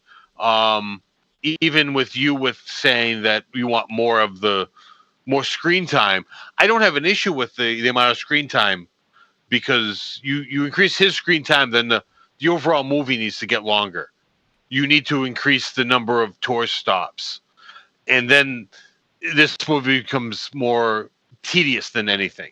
Yeah, I think the amount of screen time the demon had was appropriate for this movie. See, I don't, because I mean, after all, the movie is named after him. Well, not for nothing. Here you go. What about Beetlejuice? Thank you. Keaton really fucking in that joint. I think it's something like 13 minutes. Truly, right? Very little screen time. Yes. And that's not. I'm not busting your balls, Monster Zero. I think that it was more about the band, and this guy was an element in it. Yes, I think that maybe some stuff was more lit, but they already established that he only gets 15 minutes of demon time. 13. 13 minutes of it. I on 27 locations. Go, Johnny. Yeah, I was just gonna say, I actually like the way that they did it, because a lot of it was shown in sort of flashback. You know, it's like he did the thing, and then you're like, how did he do it? And then they show. I thought it was actually pretty smart the way they did it in this flashback sequence, where you can just make it kind of like a quick montage, and you don't have to show everything. I thought that was smart. So I don't know. Obviously, I think MZ and I disagree. I thought that was great, because you know what, they suckered me in every time with that. They're like, motherfucker, they're gonna just gloss over this and not show it, and then they flash back to it, and it's like, okay, I'm in.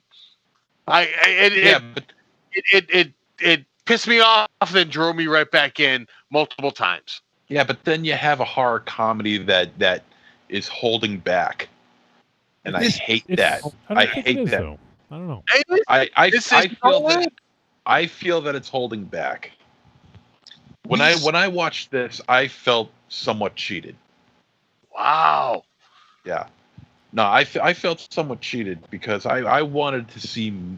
I mean, we get to see Uncle Peckerhead throughout the entire film, or at least 95% of it, but we don't get to see that we don't get to see that much of the demon.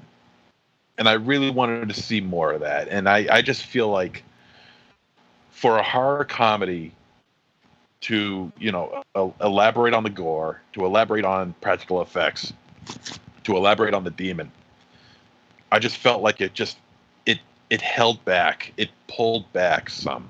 I don't think they gave their all. Budget notwithstanding, I could care less about that. That makes no difference to me. But it does, because everything you're bitching about is more budget. Yeah.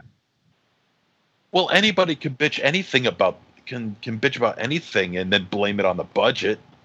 But everything you want more of this movie is more money.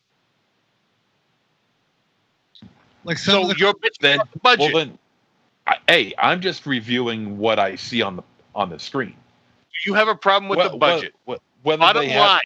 I don't know what the budget is. It could be $10 for all I know. I don't know what the budget for this movie is, nor do I care. But apparently you do. No, you do. No, I don't have a problem. The movie is fine with me. You're the one who wants more. Yeah. So you take a couple of things out and you put in the gore. Take out what? Take out what? Take what out are you what? taking out? What are you taking out? Well, you know what? I think we could get rid of the that dude that Max practically fell in love with, the blowjob eyes. What do you mean? It's part of the movie. Huh? That's the midpoint of the movie. Yeah, and also, I mean, I think MZ's getting. I don't mean getting hung up on, but I think he is, like, the movie is called Uncle Peckerhead. You know, I can understand maybe some people want more of the titular character. I get that. I think this movie was about Judy for the most part, and I think having that character, what was his name, Nick? I think having Nick in this was all about Judy's arc. You know, and I think that is why he was in there, and that why he was sort of integral to what was going on, is because at its heart, this movie is about Judy. You know. Oh yeah. Calling the movie Judy isn't going to be a movie that people want to see. That showed her mature as a character. Yes. That one, I don't want to say it. That one scene. Yeah. Like you can just see that. Yeah. Yeah. Everyone that sees the movie knows what scene I'm talking about. Yeah. It was actually kind of hilarious too. Oh yeah, I love that. I love that. And it gave, and once again, I've never been on tour, but I've been on benders. I mean, but they're traveling around, and I'm pretty sure they came to Massachusetts at some point. We freeze framed a couple of the metalheads in the parking lot. Yeah, they had mass plates. Their map wasn't in Massachusetts. That was Pennsylvania, New Jersey. Yeah. Those were traveling metalheads. Okay, well, yeah, but they were mass plates, right? Yeah. Mass tag. Yeah. Yes, they were. There's a lot of metalheads there too. So that's probably. But you know what? One thing I liked and didn't like about this movie was all over the place, time frame wise. Well, because they were selling set demos, but the Metalhead's car, that was a 2000 plus Toyota Camry. And the problem was this movie. Thank you, Aries, for going there. But this movie should have been 90s or late 90s. Well, here's the thing: they never established the timeline.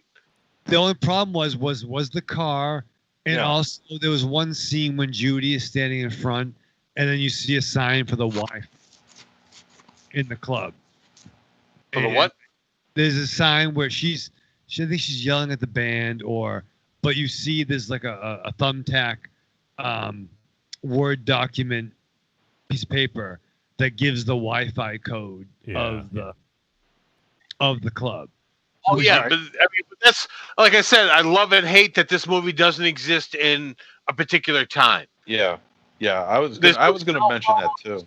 You're dealing with cassettes, but there's modern cars. Like it's like an alternate reality, no timeline given. Yeah, and that doesn't necessarily bother me. I mean, that's one thing I like is when they sort of play with that, like they're a little fast and loose. But I do prefer if it's defined in the actual film, like if they define the world that they're living in, and not that this film needed to do it, but it didn't, and maybe that's all they had access to was cassettes. My guess is if they can't pay their fucking rent, they probably can't afford to get a computer and some version of Pro Tools or Logic or whatever and record a demo that way. So this is probably the way that they had to do it. And maybe that's definitely a punk rock thing.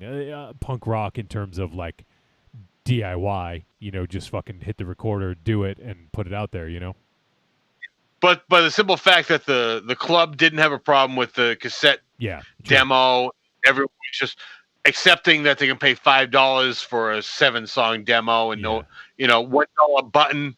It obviously reset the timeline somewhat money wise. Yep. Yeah, I would agree with that as well. Mm-hmm.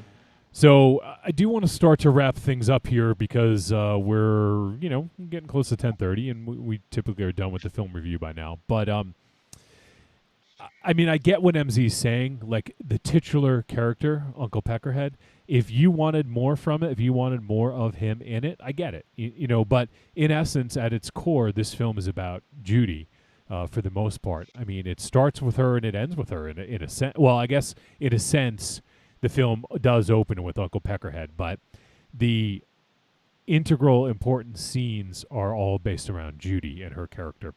Mm-hmm. So, I mean, but that's like I don't know. I mean, there's bunches of movies out there that aren't about what the title of the movie is necessarily. There's a lot of I mean, I can't think of one off the top of my head right now, of course, but there's ones out there that the title has nothing to do with the film or has little to do with the film. No, obviously, I would agree with you, but with a title like Uncle Peckerhead, I mean that's a title that screams for the titular character. Yeah, no, we get a bunch of it. The scream shit. That's a very brazen and obvious title. Okay, how much screen time did Jaws have? Thank you, Aries. Oh, you're not actually going to compare Jaws to this movie. Hey, why not? It's the name of the movie. Jaws. There's a huge difference between. There's a huge difference. Jaws is a serious movie made by a competent director. Whoa! Ran into nothing but problems with his animatronic, which is why he had to cut it out. Financial issues restricted the amount of time that monster was on the screen, and made it all the better. Exactly. Yes. Thank you. But the difference. Thank you. Cut. Prince. But go to Buster. But the difference is that Jaws is not a horror comedy. What? That has nothing a horror comedy. Nothing to do with because of the title. No. Your argument is the monster's name is in the title. Go to Buster. He's muted us all. Go to You're unmuted. It's only to you. It's not to the fucking world. Fucking Batman Returns only for fucking 15 minutes. Every other motherfucker was in that movie but Batman in that fucking movie. Well, why do you think it tanked? Yeah, Batman drove by. Didn't tank. Batman Returns tanked. Did not. I mean, in comparison to the first film, it didn't. Well, it did not. I think it probably did more. I think Jaws is made by a competent director, or at the time a competent director. Yeah. Listen to you. You fucking hate Spielberg. Yeah, I do. He's terrible now. Headset back. This movie with a very brazen and upfront title like Uncle Peckerhead that is declaring itself a horror comedy, and with a title like that, how could it not be? And I just want more of the demon. I just got shorted by that. Say again? The demon's name isn't Uncle Peckerhead. The character's name is. Yeah. It's Peckerhead. A lot of characters throughout the movie. Well, actually, that's the weirder thing. Where does this whole uncle thing come from? It's kind of as the story progresses. I mean, and they accept him as more of a father figure. Yeah, that's a where. Father figure. All right, so you call him Father Peckerhead, not Uncle Peckerhead. Jesus. If you ask me, I think the original title of the movie was Peckerhead, and they were forced to put Uncle in front of it, or put anything in front of it. I think there actually already is a Peckerhead. Well, just because I got the information right here, Dark Knight Rises was the highest-grossing Batman film of that trilogy, the Nolan trilogy. Just so you know, MZ. Oh, the Nolan trilogy. I wasn't talking Nolan. He was talking about. He was talking about the Burton sequel. Oh, okay. Sorry, I Burns. He meant Burns versus Batman. Yeah. Okay. I for some reason heard Rises in my head, so I'll look that up then. Returns made 266 million worldwide, and the original made 411. So yeah. Yeah. All right. So I misunderstood. It made serious money. It made serious money, but not as good as the original. Yeah. Sir, let's throw it down. Still nothing wrong with 266 million, though. No, definitely not. All right. So I do want to wrap up, but there's probably some outstanding stuff here that I wanted to mention. And one thing I did, so Aries kind of touched on this, and I didn't know. I was speaking about that band Holy Mess. The sort of main songwriter and vocalist from that was the guy who played Max in this. Really? So he was the lead singer and songwriter in The Holy Mess, and that's how this all sort of came to be, I guess. The director, Matthew John Lawrence, got in touch with him, and that's why he came on board. He did all the music, and then he also ended up being a producer and acting in the film. So it's kind of cool. So Jeff Riddle he was the best. Yeah, he was the best thing in the whole movie, I think. I mean, I thought he was hysterical. When you see him side by side next to the guy with the blowjob eyes, I mean, it's hysterical. The height difference. The guy, it's like looking at the Three Stooges. It's like, it's like he's just so tall, and then you got this guy who's all the way up here. He had a boner.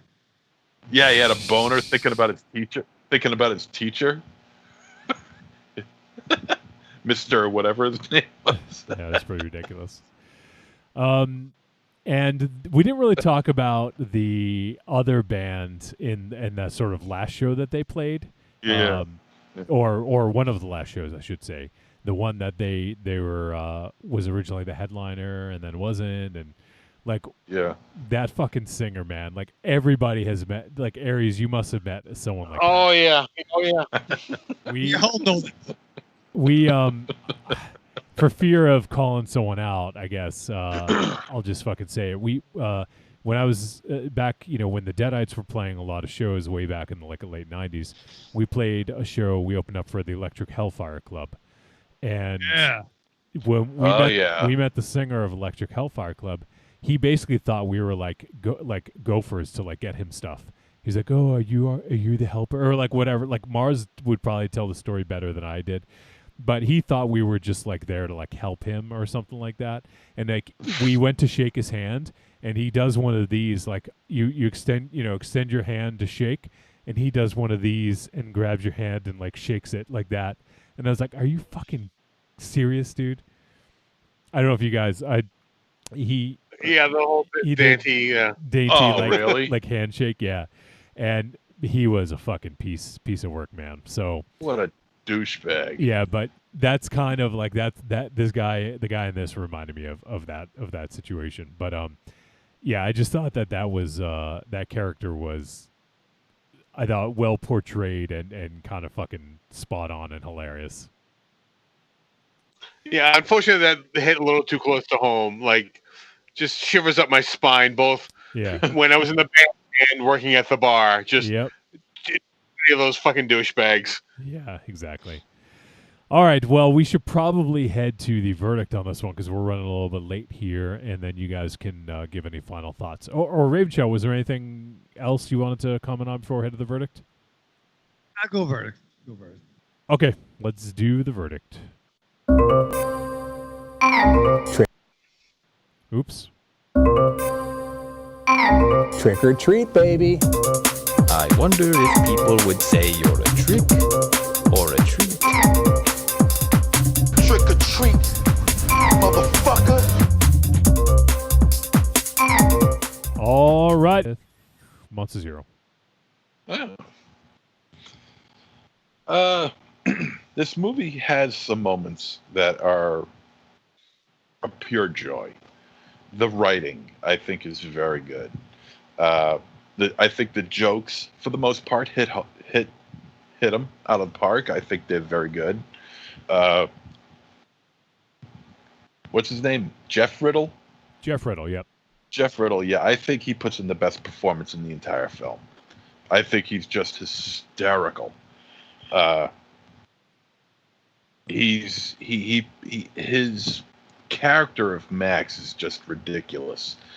It's so over the top. Yet I can also believe it to be a very real person too. Yeah. But then again, that could be said for everybody in this movie. I think everybody kind of played their roles to a decent degree, of believability. I mean, I don't know much about punk music. I know very little about independent bands. Not really much outside of the Deadites, and I've been hanging around with those guys for the past 20 years.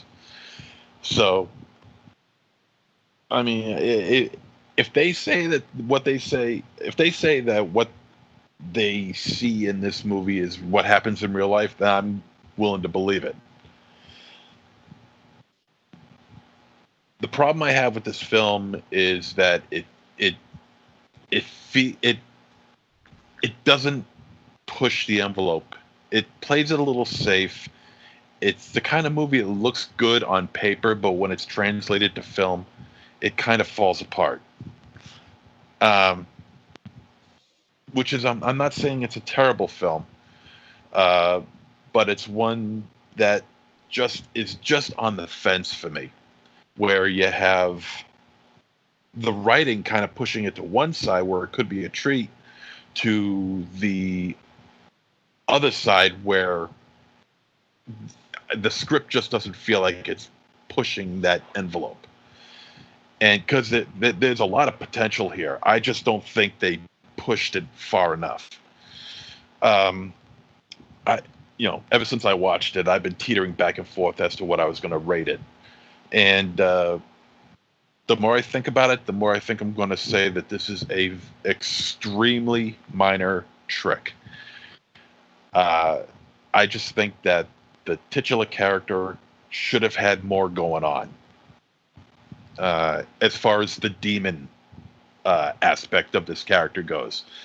The human character is fine, played the role well, but I really wanted to see that demon character, and I really wanted to see some really hardcore gore, because of what we were advertised, to me, isn't exactly what we get. So this is a really on the cusp trick.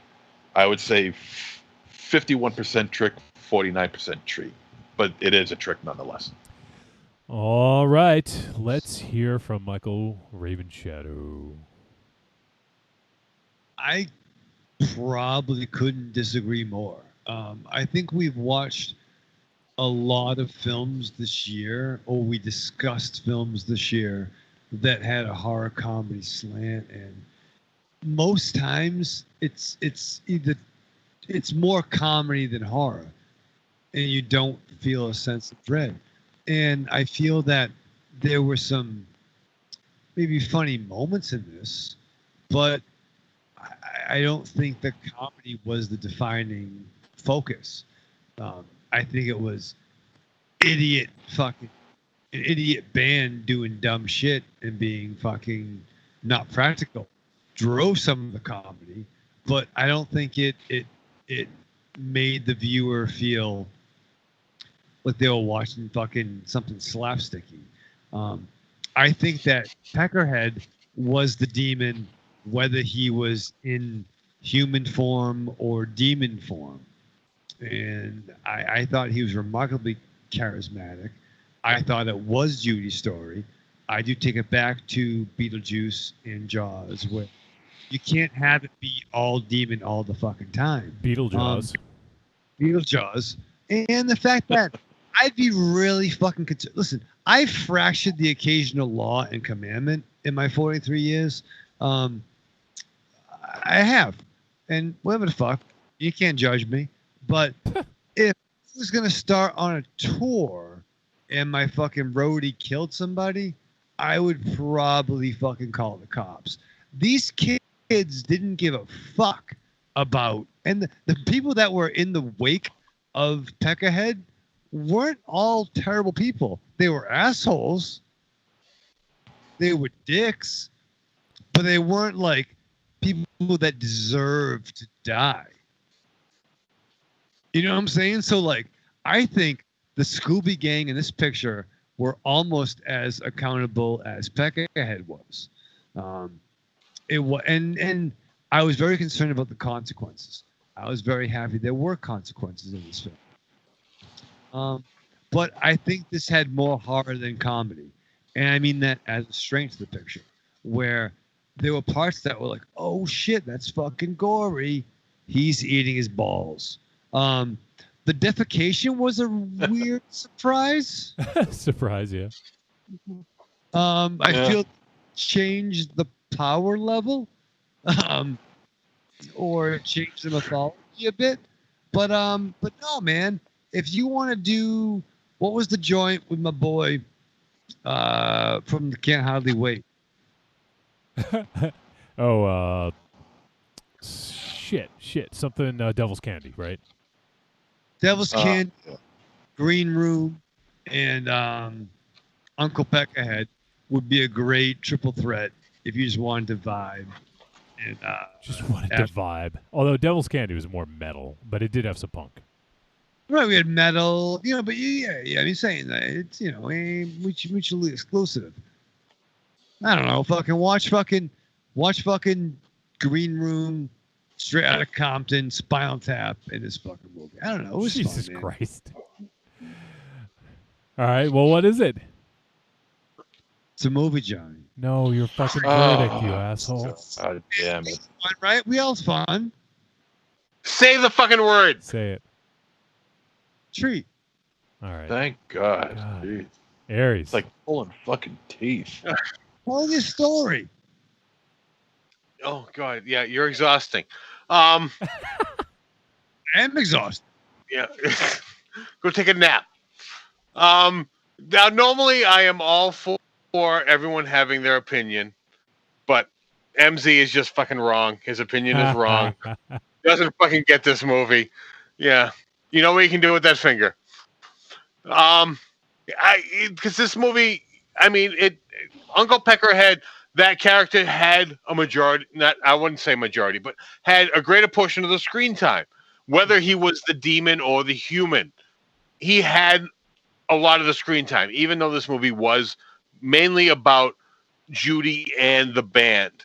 But the character was there. So his main argument is out the door, whether he wants to just accept that the demon is Peckerhead, whatever. You're fucking wrong.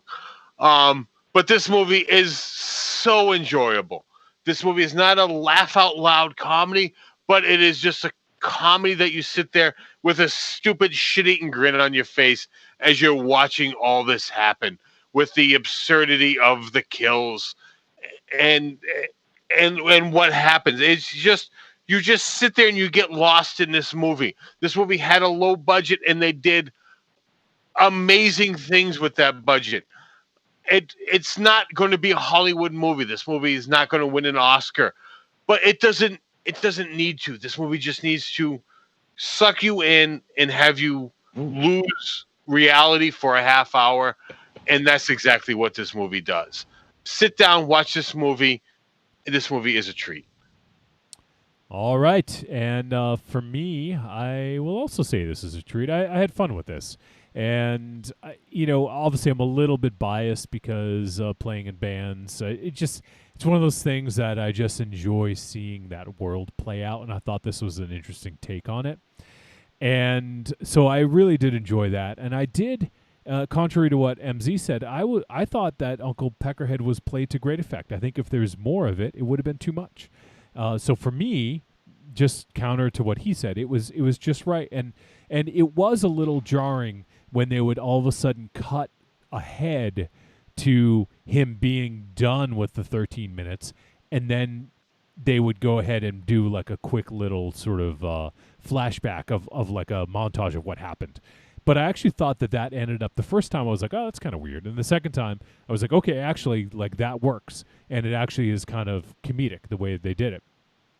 And then the final one, obviously, was probably the most comedic and the most effective.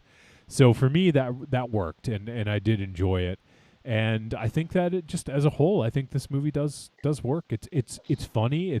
It's kind of sweet at its core, and there's a good arc for Judy. I think that I guess in a sense, I mean I don't know how much how deep I'm going to get into this, but I think it's interesting to see her kind of grow up and take accountability, for things, whether or not that they were entirely her. She sort of enabled some things to happen, despite not being her. But in that sense, I guess you need to take accountability for your actions. So I thought that there was a decent message going on here, and I thought that it was a sweet movie, and there was some good music, some great performances, and it just was a lot of fun. So especially if you've played in bands, I think you definitely got to check this out. Even if you haven't, like, this will totally work for you. It is a horror comedy. I think it varies on the comedy scale for the four of us. I think some it worked more than it did for others. But no, I dug this, and I had a lot of fun with it, and I think a lot of you also will if you haven't seen it. So, snickers aside at the title, might make you chuckle. There's a lot more to Uncle Peckerhead than sort of a silly title. So go ahead, give it a watch. It's available on VOD. I think most of you... Oh, God, he's going to throw up. I'm not allowed to cough? Uh-oh, he's got the Rona. No, just kidding. All right, so that is going to do it for our discussion of Uncle Peckerhead. It is available on VOD if you want to check it out. Go ahead and give him a few bucks. Rent it. Check it out. All right, now next week... let me make sure. I think this is... I always do that. I always book ahead of time, like weeks or months ahead of time, and then forget to look to make sure it's still hitting its release date. So let me just do that real quick. But if we are going to do it, I think... let's see here. Yes. Okay, it comes out tomorrow. All right, cool. So we are going to be doing a horror western. We've done a few of these over the years. There's not a ton of them. But this one's interesting because it has a connection to a former guest that's been on the show. So the film is The Pale Door, and it will be appearing on. I think it's a Shudder exclusive. I don't know if it's hitting Shudder tomorrow or if it is VOD first. I'll try to get that information before we go off the air. But it is written. It's. Let me go through the director. It's directed by Aaron B. Kuntz, and it is written by Cameron Burns, Aaron B. Kuntz, and Keith Lansdale. You guys know that name, Lansdale? Lansdale. Lansdale. Oh, yeah. Oh, Joe R. Lansdale, right? Yeah. We know that that's a dude. Lansdale. We had him on the show. But this is his son. His son was one of the writers on this. So, and when you think horror western, I think of Joe R. Lansdale. I don't know about you, Raven Shadow. No, it's funny. I was watching something about the motion comic of Joe and the Hex, fucking based on his art back in the day. Like, he's fucking great, man. I'm excited. Yeah. So this is his son who had co-written the screenplay for this, Keith Lansdale. And the name of the film, as I mentioned, is The Pale Door. So I'm very interested in checking this one out, and hopefully we get something that is, a nice horror western. Oh, and MZ's got a little kitty cat in the live video. Who's that, MZ? This is BB. Hey, BB. What does BB think of Uncle Peckerhead? BB, Sure. what did you think of Uncle Peckerhead? She liked it. All right, good. Well, she's a big Toxic Avenger 2 fan, and they showed that in the movie. Oh, so. yeah. Oh, I'm glad you mentioned that because I wanted, yeah. I had a feeling that you might comment on that. Yeah. And I totally forgot to, so I'm glad that you did. With permission, it was used. Yes. So, that was Toxic Avenger 2, MZ, you said? Yeah. Oh, nice. Yeah. Okay. So, nice little call out there from Toxic Avenger. All right, so that's it. Next week, we're doing The Pale Door. So, if you guys are into horror westerns and you want to go ahead and watch that along with us, check it out and send us a voice message or an email, podcast@trickortreatradio.com, and let us know your thoughts. All right, so that's it for the discussion. Now, we do have some voice messages to get to. You guys excited to hear some voice messages from the folks? Oh, you know me. Well, it depends on who they're from. All right, well, why don't we start out with Arkham Josh. So let's hear from our boy Arkham Josh. Hey, Trick or Treat Radio guys, Arkham Josh here. Just calling with a really quick catch-up. As I mentioned a couple of weeks ago, I was in the process of selling the house and buying a new one. And actually, we're moving this weekend. So last week and this week, we've been doing a lot of packing and shuffling things around. So I've been pretty busy. But I am caught up on the films. For In Gore, last week's film, I loved it. There was, like you guys said, a lot of great mood, great acting, interesting story. That's definitely going to be a treat and a recommend. If I had just one minor criticism, and to go into this without giving anything away, I think that there is a part in the middle where the villagers do something that they realize, was the wrong thing, but the elderly lady should have known way ahead of time, given the information that they had on the characters. She should have been able to pinpoint that somebody was not the right person immediately, not till after things didn't work out. So, all right, I'll move on from that though. This week's film, Uncle Peckerhead. I had not heard of this, and you know what? This was a super fun blast, right up my alley. So, it's kind of 90s punk rock kind of thing. Lots of fun, some good gore, pretty funny. My only nitpick with this is the name of the band, Duh.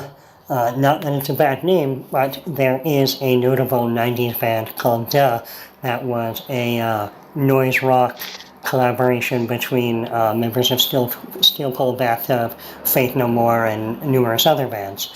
They put out 2 records and are fairly well known in underground music circles. So, just a very quick Google search would have revealed that, and maybe they could have come up with a more original name for their 90s band. But hey, other than that, I thought it was a lot of fun, and I really enjoyed it. So that is also going to be a treat and a recommend. So yeah, so last 2 weeks, both treats, both recommends, both have a minor nitpick in each. Oh well. So, other than that, I hope you guys are doing good. Hopefully things calm down for me soon. Monday is the day that we're fully in the new house, so I don't know. I'll talk to you guys soon, all right? Have a good one. Bye. All right, Josh. Thanks for calling in, my friend, and good luck with the move. That's the fucking worst. Yeah. I hate moving. So good luck with that, and congrats on the new place, man. I'm sure it'll hopefully be a nice place for you guys. So, all right. Well, there you go. Josh enjoyed both films last week and this week. He actually brought up a good point. I think I'd been mispronouncing because I didn't know about impetigo, which you brought to our attention, MC. So my guess is that the film is probably supposed to be impetigore instead of impetigore, which is what I said. So yeah. Well, that's the first. I mean, anybody who doesn't know anything about impetigo would call it that. You know. Yeah. Hell, that's what I mean. I called it that at first, and then I realized, oh wait, you know, it's named after impetigo. So. Yep. But I still call it impetigore because it just sounds better. Yeah. It's more sort of phonetical that way. Yeah. But I also appreciate Josh bringing up the name of the band because I don't think we even mentioned it in the discussion. The name of the band was Duh. And also, yes, there was a sort of supergroup in the 90s called Duh, which obviously being a big fan of Faith No More myself, I did know. So, but I believe, if I'm not mistaken, Jim Martin was the member. Or is it Jim Martin or is it Dean Menta? It was one of the guitarists. I'll look it up. Dean Menta. Faith No More's Jim Martin?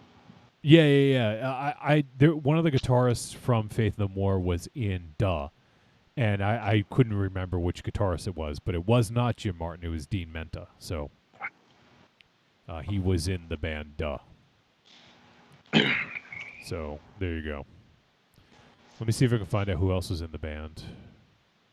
Well, it's kind of whack if they took a different band's name. That's not. Well, I mean, it's difficult, right? Like, I agree. Maybe they should have looked to find if there was a band named that, but you know, it's difficult to find a band name that's never been used at this point. You know. I mean, there's only so many words in the vocabulary. You know. So. How many are there, MZ? More than I can count. Duh had a little bit of a Green Day sound, right? I mean, I don't know. It was kind of like a little power punk. I don't know. Aries, what would you call it? I mean, it was. I don't know if it's power punk, but just kind of like an old school punk, like. With some singing and harmonies. Yeah, I mean, I wouldn't like. It wasn't pop punk. It wasn't, it was just kind of punk. It was, club punk. But you could see the difference between like Duh and the douchebag headliner band. Like they sounded like bands of that time. Well, I mean, that was an exaggeration of. I don't even know what the fuck you'd call that, but that was, yeah, he was a douchebag. That was all that was. But that's not a criticism. That's they sounded. The music of that was fine. It was the vocals of that was the exaggeration of the douchebaggery, if you will. Douchebag. All right, well, let's continue on, and we are going to hear from Carlitos, our winner from last week.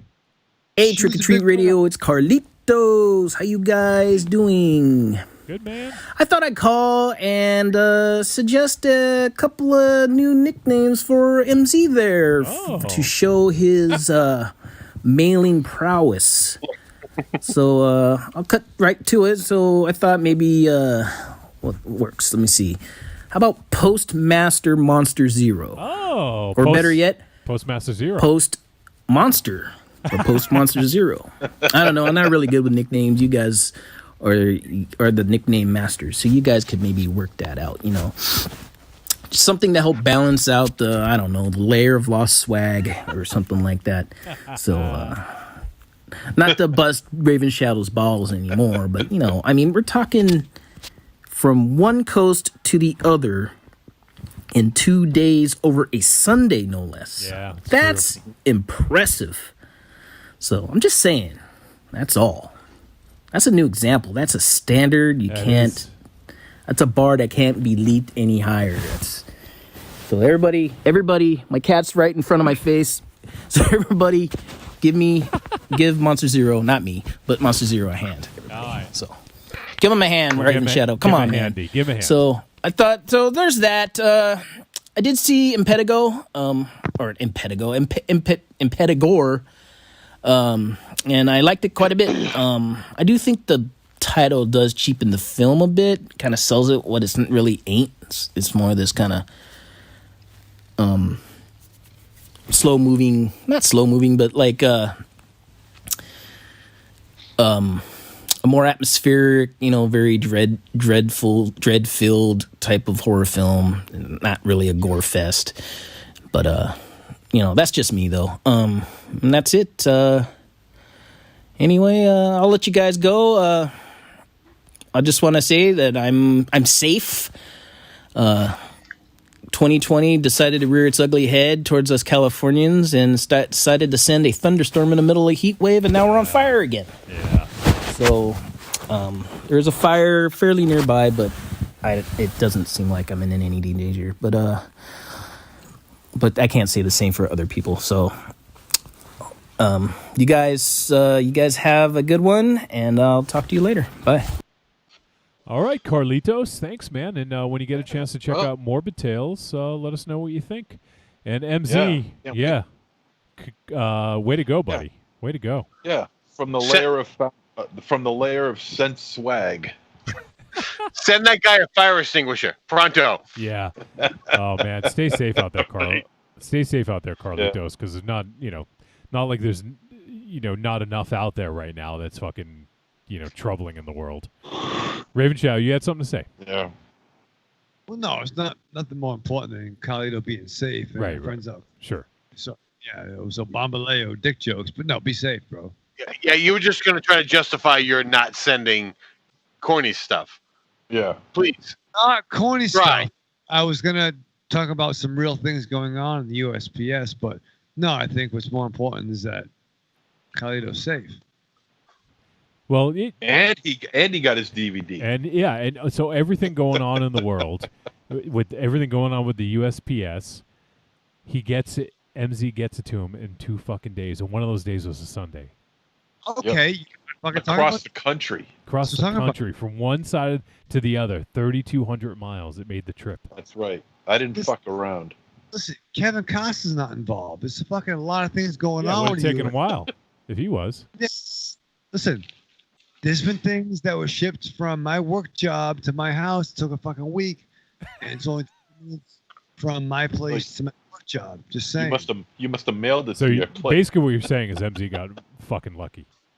You got fucking lucky. You got fucking lucky because it's fucking this thing they're removing now. What they're really removing is stuff that's used during the holidays, but the problem is it most likely won't get brought back before the holidays are over. Okay, we're not going to discuss politics. We're not, at least not this. We're not going. That's a can of worms. But I know things. Oh, then fine. So wait, did that happen when you sent out your stuff to Corny?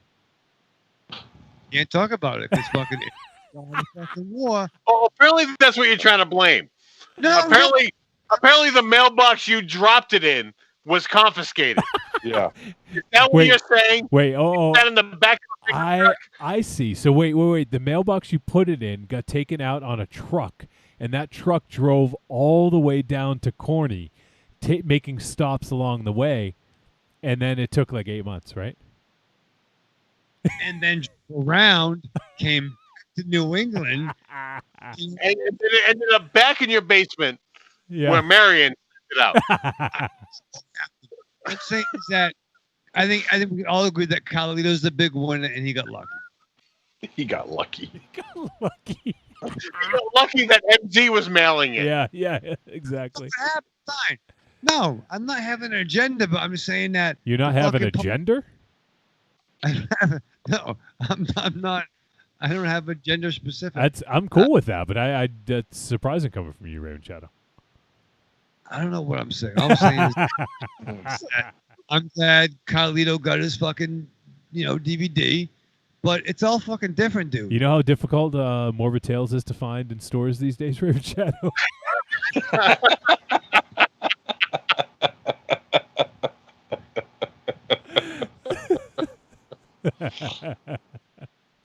That's funny.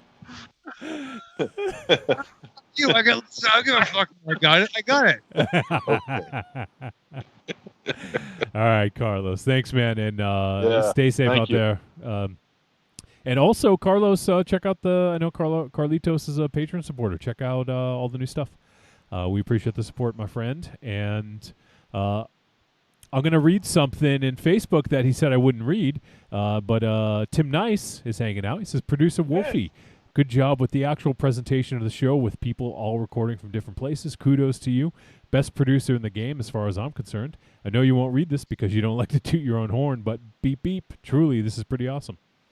Well, Tim, thanks, man. I appreciate that. And I wouldn't say that myself, but since you said it, I can read it. So there you go. So I appreciate that, bud. Let's see. All right, let's now hear from our buddy, First Time Mike. What's up, Trick or Treat family? This is First Time Mike. Hope everything is well with everybody.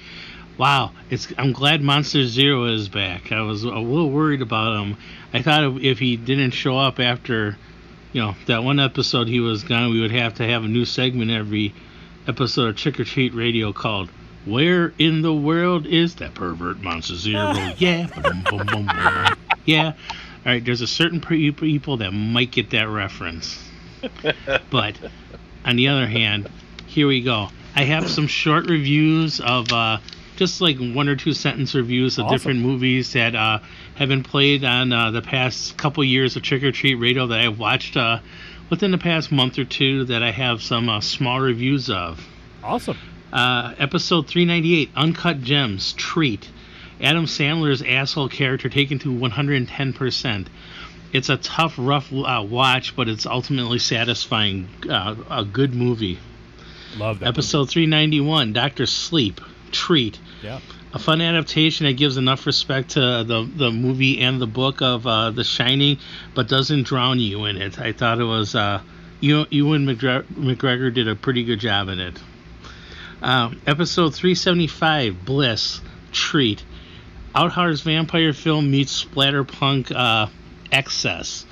A fun, sometimes a little bit weird for me, and a little too trippy at times, but ultimately an interesting watch. Episode 361, Nightmare Cinema, Trepid Treat. I kind of like Mickey Rourke as a horror host. Some good gore, but it tries too hard to be transgressive, and I've had more fun watching anthologies done in with a lot less budget than that movie seemed to have had. I'm the projectionist. Episode 385, Antrim, Treat. Yeah. Interesting premise. Very disturbing scenes. Movies I've seen. I wanted to have more of the documentary of how transgressive the movie was. Less the whole movie, but maybe more kind of talking heads talk about all the disturbing stuff that seems that they're hinting that comes from people seeing that movie. I found that concept more interesting, but I found Antrim to be a treat, but not for everybody. So, episode 342, The Man Who Killed Hitler and Then Bigfoot. Yeah. Treat. All I gotta say is, dude, it's Sam motherfucking Elliott. He's the fucking man. That's all you need to know. Mm-hmm. Episode 279, Mayhem, Treat. I've watched that several times because Shudder had it on their Shudder TV streaming, which I put on when I'm lazy and don't feel like looking for anything to watch. I'll just see what's streaming on Shudder, and it's a hyper violent, but fun corporate horror story. I love the two leads in this, and just it's cartoony, but with just an edge that makes you nod. And it's like, yeah, that kind of makes sense if you think about it. A fun movie. I really enjoyed Mayhem. So that's a couple small reviews. Hope everything is doing well with everybody. After some vacation time, we got a new puppy in the family, so I'm trying to get back into the groove of things, and hopefully this is, doing this voicemail is one of the things that are starting to get me grounded again. So this is first time Mike. Wishing you all the best. Have a good one. Bye. Awesome first time Mike. You know what? We should do a fucking segment. The first time Mike's quick hit reviews or something. I love his reviews. Like straight to the point. Maybe we should do something like that on Discord. Like have like quick hit reviews or something like that. You know. Dude. I love it. So he went through some. Let's see. I might have missed the last one, but I think he did Uncut Gems, Dr. Sleep, Bliss, Nightmare Cinema, Antrim, The Man Who Killed Hitler, and then the Bigfoot Mayhem. So kudos. What's that? 7 titles. Yeah. So I forgot all those movies. I want to watch all those episodes. Now that you heard his reviews, you want to go back and watch them? Like, what? So Treat. Awesome first time, Mike. That was great, man. I'd love to hear more of those. If you wanna give them, we'll take them.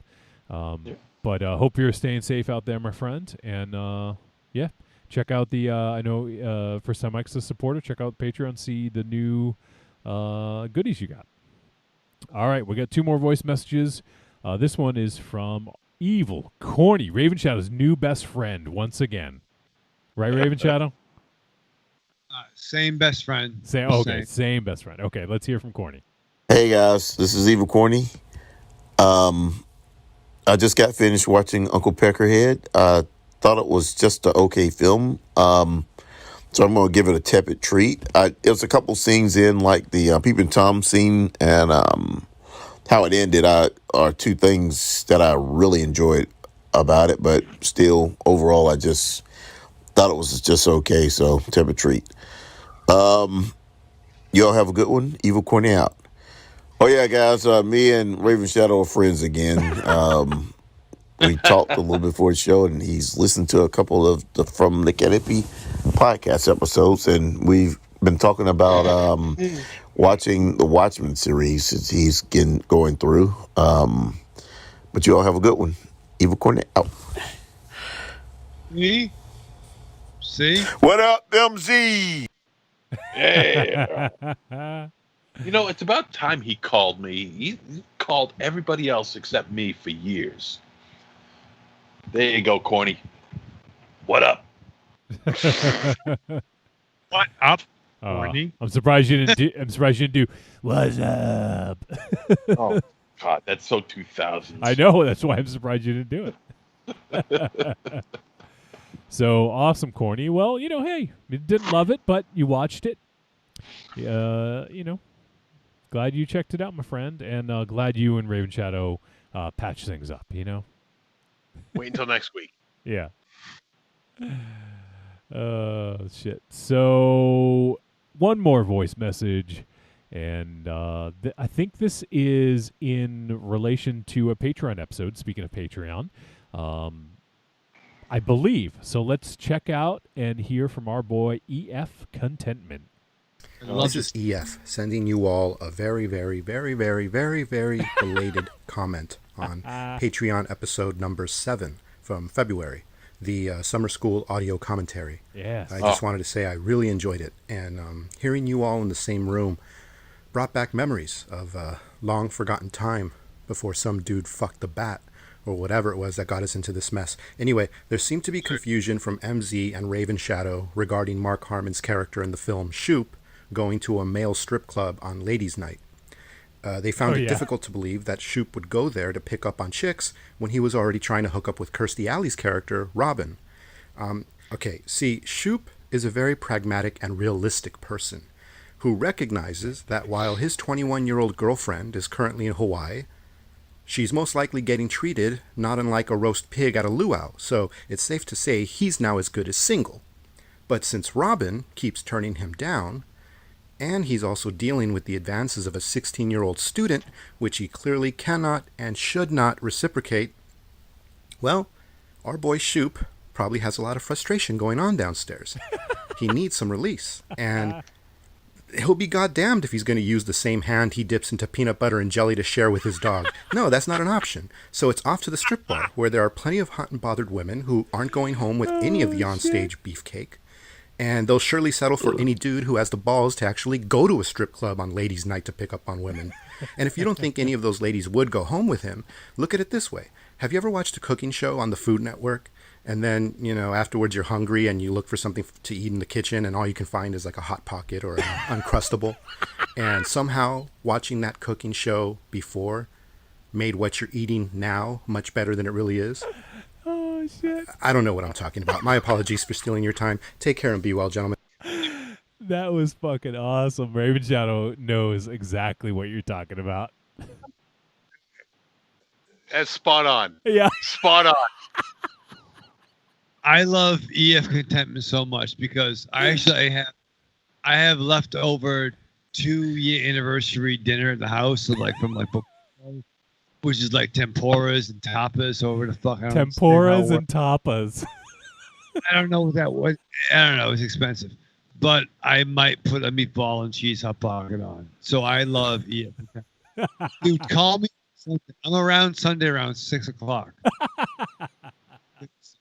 Well, hey, if EF is a Patreon supporter, so maybe if he's on Discord, maybe we'll hop in and you guys can go to the Blackout Tapes room. Yeah, dude, message me for a while. Let's just. I get anxiety, but I want to talk to you. Let's hang. That was fucking great. That was a great voice message, EF. And I'm glad you dug it, man, because that one was a lot of fun to do, because I hadn't seen that since, I don't know, like it's been, I think I mentioned like 15, 20 years at the time we did it. That was fun. Yeah, that was fun. That was a lot of fun. Now, was that the last time we were together? That's a good question. Was it that or Weird Science? I think so. Together. It was either that or Weird Science. I think it was summer school, though. I think you might be right. Yeah, because I was there for Weird Science. Oh, okay. Yeah, that might be. Yeah. We did 2 Weird Science and summer school. Yeah. So, Raven Shadow, the question is Uncrustables or Hot Pockets tonight? Why not both? Touche. All right. Well, I think that's going to do it. So, EF, thanks, man. Thanks, everybody, for leaving voice messages. That was fun. It's always great to hear from you guys. And let us know what you guys think of the Patreon changes. I know a lot of the folks who called in are Patreon supporters. Let us know if we can make it even better. Let us know. And especially Discord. We really want to take advantage of that. Especially in this day and age with with Facebook not necessarily having everybody's best interest in mind when it comes to privacy, there may be a time when we need to find a different platform. So as of right now, our community, we would have no community if Facebook went away or if people started leaving, So nice to have a place where people can continue to keep in touch and chat, Raven Chat, were you going to say something? No, man, but you do a really good job, Johnny. Oh, thanks, buddy. Why are you kissing his ass? Yeah. What do you want, man? Saying that, I was moved by what he said. I was like, what if Facebook went away? All right. Well, I was all right. We're going to epicenter of the words. No, don't fucking say it. I'm telling you. All right, we're going to end the show. Thank you, John. We're going to end the show. So, let's go around the room and say goodbye, starting with MZ. Raven at you douchebags. Aries. Sayonara. Raven Shadow. All right, fucking go to work with your mask on. I meant to mention this earlier. Maybe I'll wait. But I watched the first episode of Lovecraft Country, and it was fucking awesome. So I'm curious to see what everyone else thinks of that. If you guys haven't seen it, you should try to check it out. Raven Shot, you're watching Watchmen. I haven't watched that yet. You watching The Watchmen? Dude, I do. I'm like in the home stretch, bro. I got fucking like 3 more. I haven't seen it yet, so we'll talk about it another time. But all right, well, we appreciate everyone bearing with us. I know I talked a lot about Patreon, but wanted to make sure everyone was aware of those changes, and hopefully you guys dig it. And we appreciate. I know Corny upped his pledge right away. So we appreciate that. If anyone else is interested in doing that, please just visit patreon.com/trickortreatradio. And if you're not already a supporter, please consider it. For $2, you get all the audio now, and you get access to the Discord. So that is going to do it. We appreciate you guys hanging out with us, everyone who left voice messages, everyone who hung out for the live chat. Oh, there's the music. All right. That's it. Thanks, everyone. See ya.